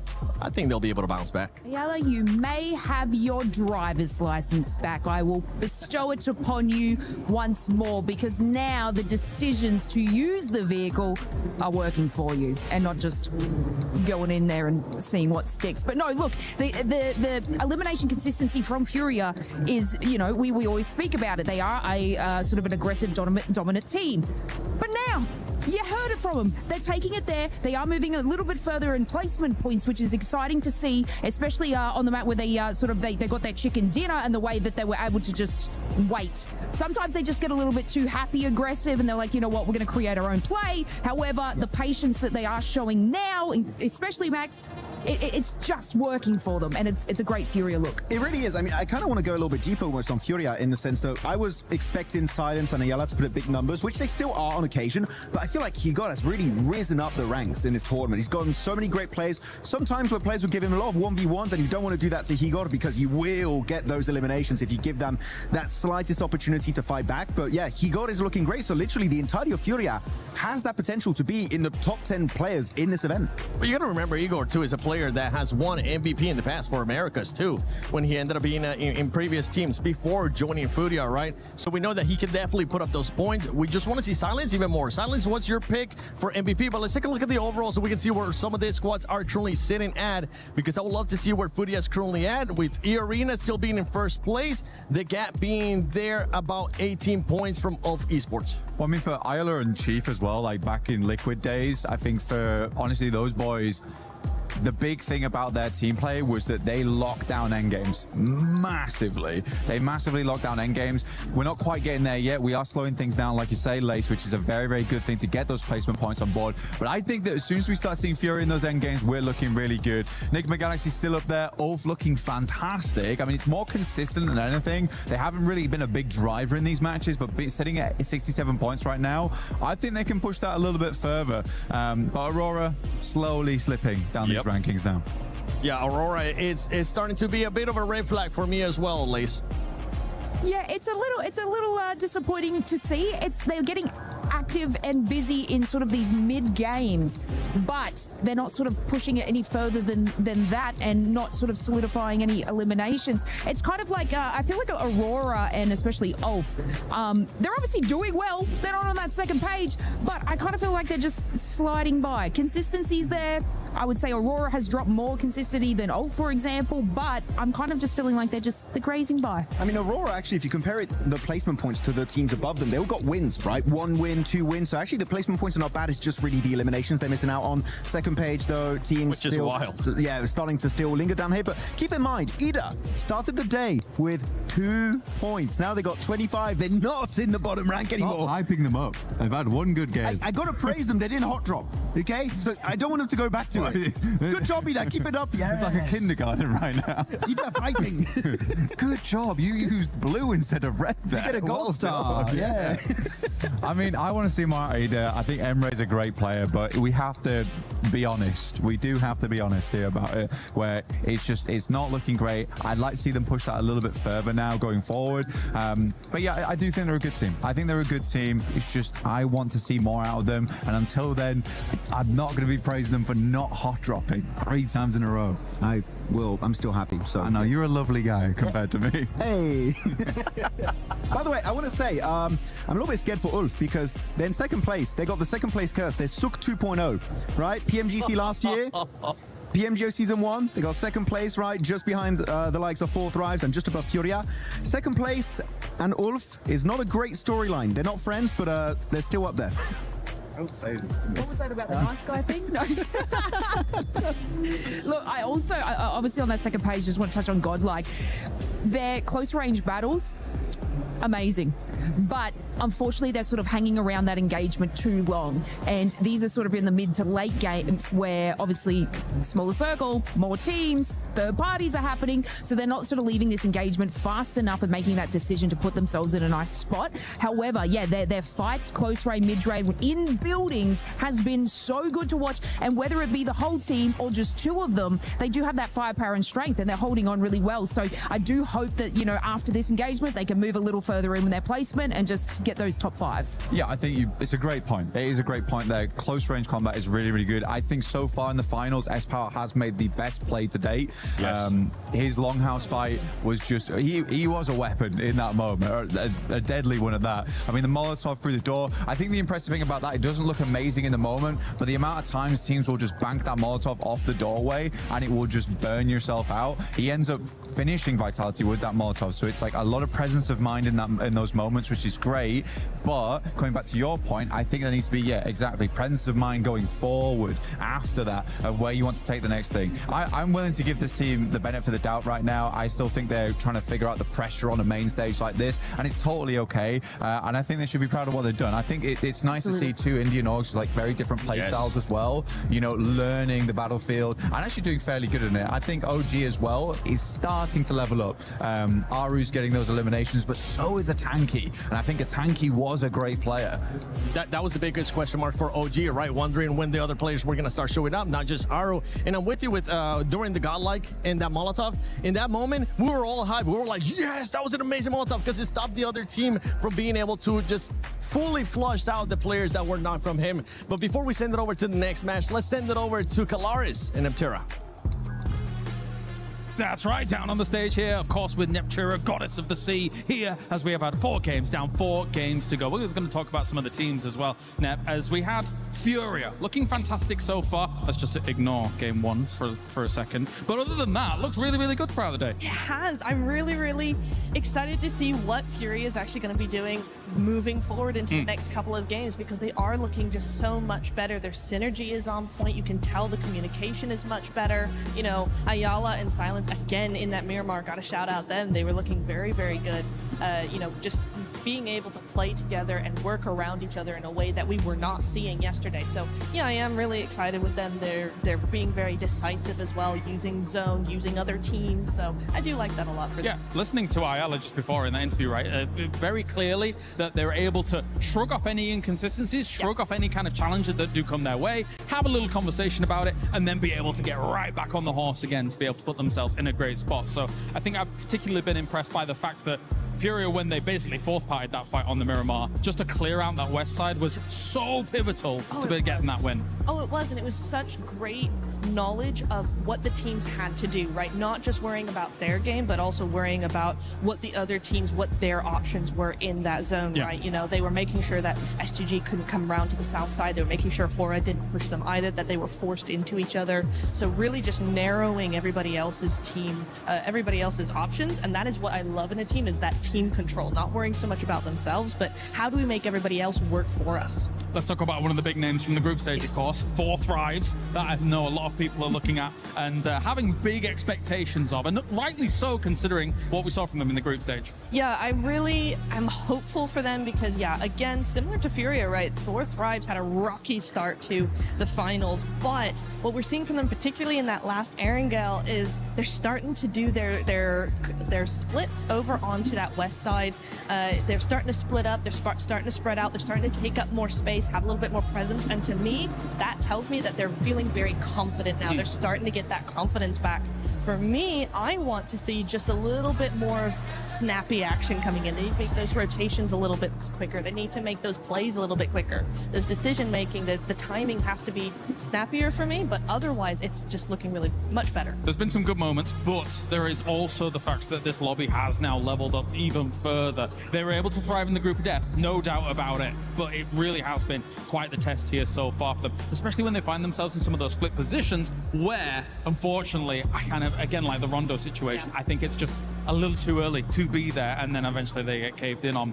Finally, let's talk about Flash. Yes. A team that had like big expectations as well coming in to this tournament as a whole. Not quite got their footing underneath them, though. Do you agree or disagree? I agree. I think, I'm not sure what's happened, right? Because we did see them they never had a huge presence, I feel like, even in the group stage, right? They were never this massive frag team, but they always had this quiet dominance. They were always able to be in those end stages. They were always able to take home a few eliminations, even if it wasn't a podium win. And today and yesterday, there's not even that. There's nothing. They're playing very compact. They're playing very much by themselves. They're not really looking to other players. If players look at them, they're like, no, please don't do that. You know, it's just like, it's odd, and with just nothing in them. Is it because Max picked them to win? Possibly. It is possible. Yeah, possibly. Who just laughed in my ear? What was that? Was that our producer? I think it was. Even the producer knows about the Max Man curse. This is ridiculous. But yeah. Infamous. I think in the group stage they had some good splits and stuff like that. But yeah, we've got to get a little bit more here in the finals. All right, it's time to get into our next game here. Game number 5 of the day here for PMWC Day 2 Finals. Thank you very much, Kalaris and Netura down on the stage, leading us into the not the final. There we go. Get ahead of myself. Goodness me. We're on to match number 9. We're on our middle billing of Erangel today, and we have one more match of it after this as well, as we are near enough crossing the halfway mark of our day after this one as well. Of course, this will be the 4th match that we played on our big bumper bonus day of 8 matches. Let's get into it. This Erangel is going to be a big one right here. We've already played 2 matches of Miramar. We had a Rondo, and now we are getting into our 2nd match of Erangel here. And it's going to be interesting to see just which team is going to come out on top, because we're starting to see a little bit of differences here, right? We're starting to see some of the squads at the bottom show up. It's good to see Ida make some noise, and honestly, if they were going to start making a run, now's the time. So it's good to see that movement happen. There's still plenty of games. We've seen plenty of times teams, boom, right, get back-to-back chicken dinners. And let's see if now is going to be that opportune time for Ida, now that they're no longer hot dropping Enigma Galaxy. Maybe they're feeling themselves after that one. Yeah. They're just going to go back. Oh, that worked. Yeah. Or like, hang on a minute. We're quite good at this. We got late into that game. You know, let's go back on hot drop them because we'll win now, right? Right? Don't think that's going to work out. Hopefully they stay away, but that might be good news for everybody who's facing Enigma Galaxy. We saw their 2-2 split out from Pachinki not really work out too well from them in that last game. The circle shifts were very, very dramatic. I think it's safe to say for the majority of the zones right up until the final one, where it started to get a little bit more sensible by that time. So many had already fallen victim to the circle on those shifts, on those rotates. It was pretty difficult to even get to that stage. Not many teams did. Plane path now sending down the east side of the mainland, going between Stalber and Severny and heading over to Novo. So potentially difficult to get out towards Gatka. And you know, this is the sort of situation where I feel like Ida might just go back to Pachinki. That would be a sight to see, that is for sure. But the plane's in the air, the island's down below. Aaron Gale's officially open for business. And oh man, if we see them go back to because they can't get to Gatka. I know they can't, but they gotta adapt. You gotta be able to make those changes. They're able to push themselves outside of last place. 25 points on the board. If they get a good performance here, they absolutely can make a run for it. Well, let's see what happens. You got Vitality already out, heading towards Stalber. You got Aura going up towards... Oh, Crisis averted. Yes, they're going east. They're going east. Good play. Ida making some adjustments. Oh, hang on a minute. One of them's going... Dark is going east. And, okay, they're doing it. Okay, they're going for the Milton Peninsula, it seems. Going for a little bit of a split drop, sending Darkin out, grabbing a vehicle to get on in and involved. Little Milton power action. Just because it's not Ida going to Pachinki doesn't mean anyone else can't go there, but I don't think anyone else has. So I was keeping track of that. There's a nasty circle for this sort of a plane path as well. Does a lot of work to push these teams close together. Sure, it has some of the military base in. It's just very, very unlikely. I would give it about maybe 10% likelihood that you're going over to that military base.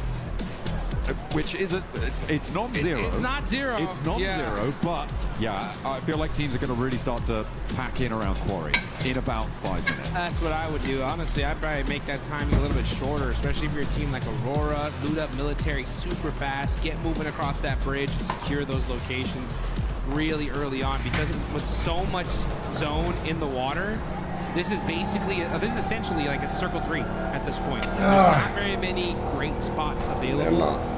You're going to have to get moving here pretty quickly. And you can also get moving inside the game and get yourself that Ninetales Fury Awe, guys. Go ahead and get in there quick. The Uzumaki Naruto event, by far one of the best collabs PUBG Mobile has ever done. Still around. Don't miss out. It's looking fresh. You saw, if you missed the show match earlier, make sure that once this stream is done, go back and check it out. Yeah. It was mighty fun, and of course we had to let Alpha 7 win something, even though they didn't make it to the finals. Sucks for them. They were able to take that title there. The Hokages over on their own. The Hokages. In their own right. The little intro video as well. Revel looked super cool with that shadow clone. Dude, that was the sickest I really like that intro I've ever seen. That was hot. That was hot. Put that on the highlight reel. Hell yeah, absolutely. Get it done. Enigma Galaxy going to be chasing down the truck, getting those supplies. Although, look like they're going to be doing so with very minimal weaponry there. Haven't been able to quite disable it before it leaves the city. Where's the weaponry? Come on. Shooting it as it leaves. They're dropping 1 or 2 more crates out. Finally, it's on fire. So a little bit slow to get this one dealt with. But finally, they find some weaponry they can use to pepper the back of the doors there. And they draw it too close. So they'll be able to leverage that.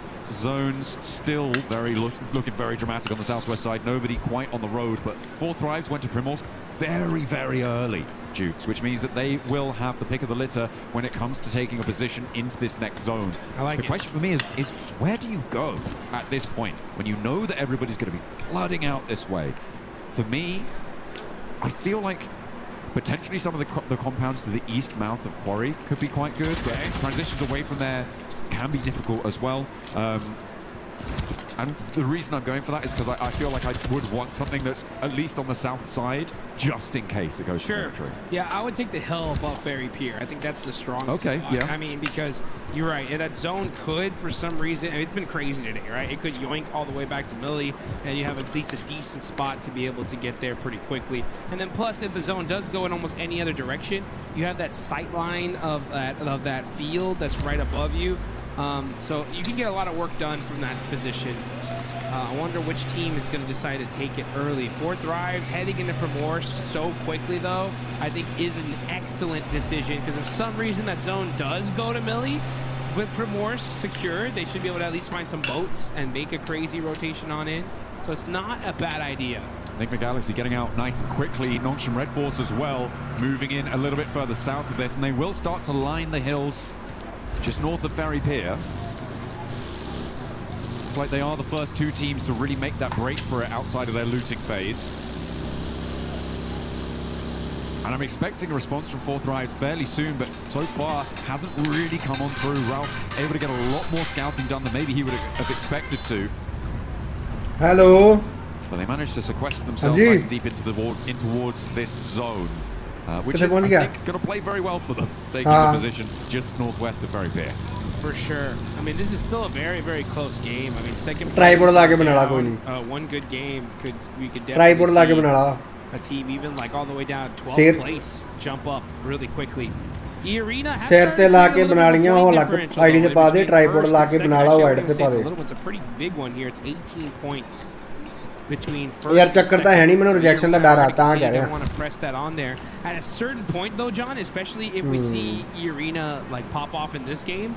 I think the lobby is going to have to start taking notice of it, right? If you want to be able to slow them down from maybe setting that point threshold so high, I think if you realize it's E-Arena by getting at least one elimination on them, you may want to put a little extra urgency on trying to take them out. Maybe, but then again, if you do that, you could be sacrificing your own point scoring potential. Sure. And like if already to be into the situation where it might be an idea to do that, I feel like you're already running into the situation where you're trying to get as many get from 6th to 4th, something like that. Go for those jumps. I feel like that's the sort of stuff you're looking to do. Maybe if you're at the bottom of the tables you could, but even then, laddering up is still very, very valuable. So I feel like, unless it's like first place is on 150, second place is on 120, third place is on like 90, even lower, that maybe then the second place team could try and hot drop and go for something like that if you have that sort of advantage with not too many more games left to play. But outside of that very specific scenario, I feel like targeting E-Arena, I mean, given the form that they're on, probably just generally a bad idea. Yeah, I don't think we're gonna. I think hot dropping in general of them is just terrible, no matter what the situation is. I just think that if you just somehow could see them, like for example in the feed, you hear the shots. Sure. Maybe you do a little bit extra to try and take them out. As Godlike starting to make some noise. There's S-Power with the run over. No fear getting taken out, but Sleepy. Oh, we thought he was gonna get the thirst, but Godlike was right there to support his teammate. And a huge save there, right on time. E-Arena are looking to come in for the third party from the west side here. They've already got a scout close by, and they've seen the elite Elam feed lighting up as well. Manya looking to suppress with an ace. Good bounce. Finds Sky on the flush. Will E-Arena be here on time? And Tiamba are going to join in from the north side as well. They could have an impact as they roll on up towards this engagement. A lot of players down. And there go Horror. Taken out, knocked for 6, Godlike able to send them to the blade. Oh, but here comes Tiamba looking to make things difficult for the side of Godlike. Stuck with QZZ right there.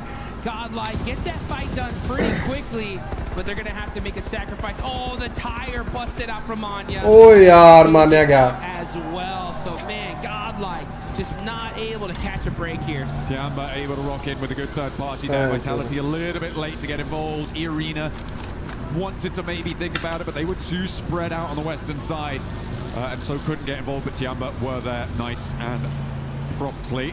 The circle in the meantime shifted back over towards the bridge. Ferry Pier is a hotbed right now. 4 Thrives maybe bearing the brunt. That's just saw Coops in the elimination feed there. That's unhealthy. That's not a good engine noise. Here we go. Yeah, that does sound like that head gasket's in trouble here as Huzaifa is pushing up on closer to Furia. Oh, hops in the vehicle, hops back in. And now able to at least get a secure position. Ayala holding it down against 4 Thrives. It's a party at the beach. Ferry Pier is jam-packed. Get your sunglasses out. Get your tanning oil on. It's going to get toasty very, very quickly as teams crunch on in. Maybe a little bit of calm, though, before this storm.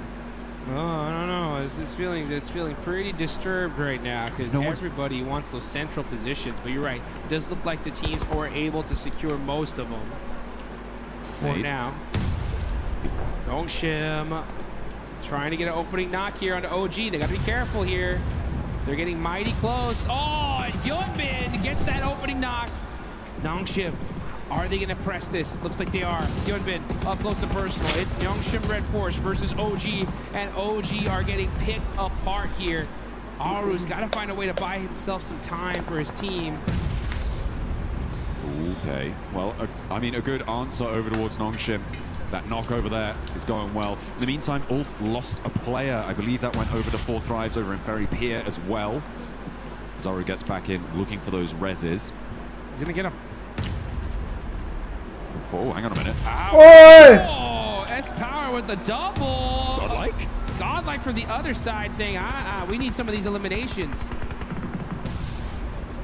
Just a cop left for Orangutan. Needs to get Aru back, and S-Power says, you know what? My work here is done. Peace out.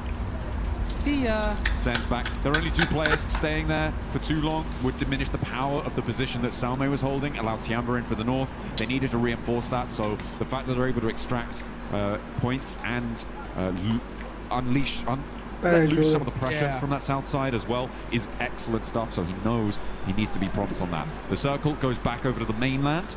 So we are confirming over there. Tiamba trying to leapfrog that godlike position. Looks like it's going well for now. Ida as well, trying to send in from this northeast side.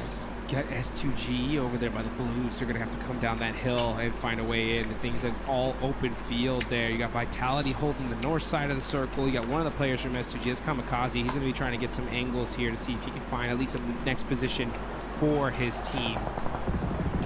But Ferry Pier, like we mentioned, completely stacked. Take a look at the replay here. Huzaifa.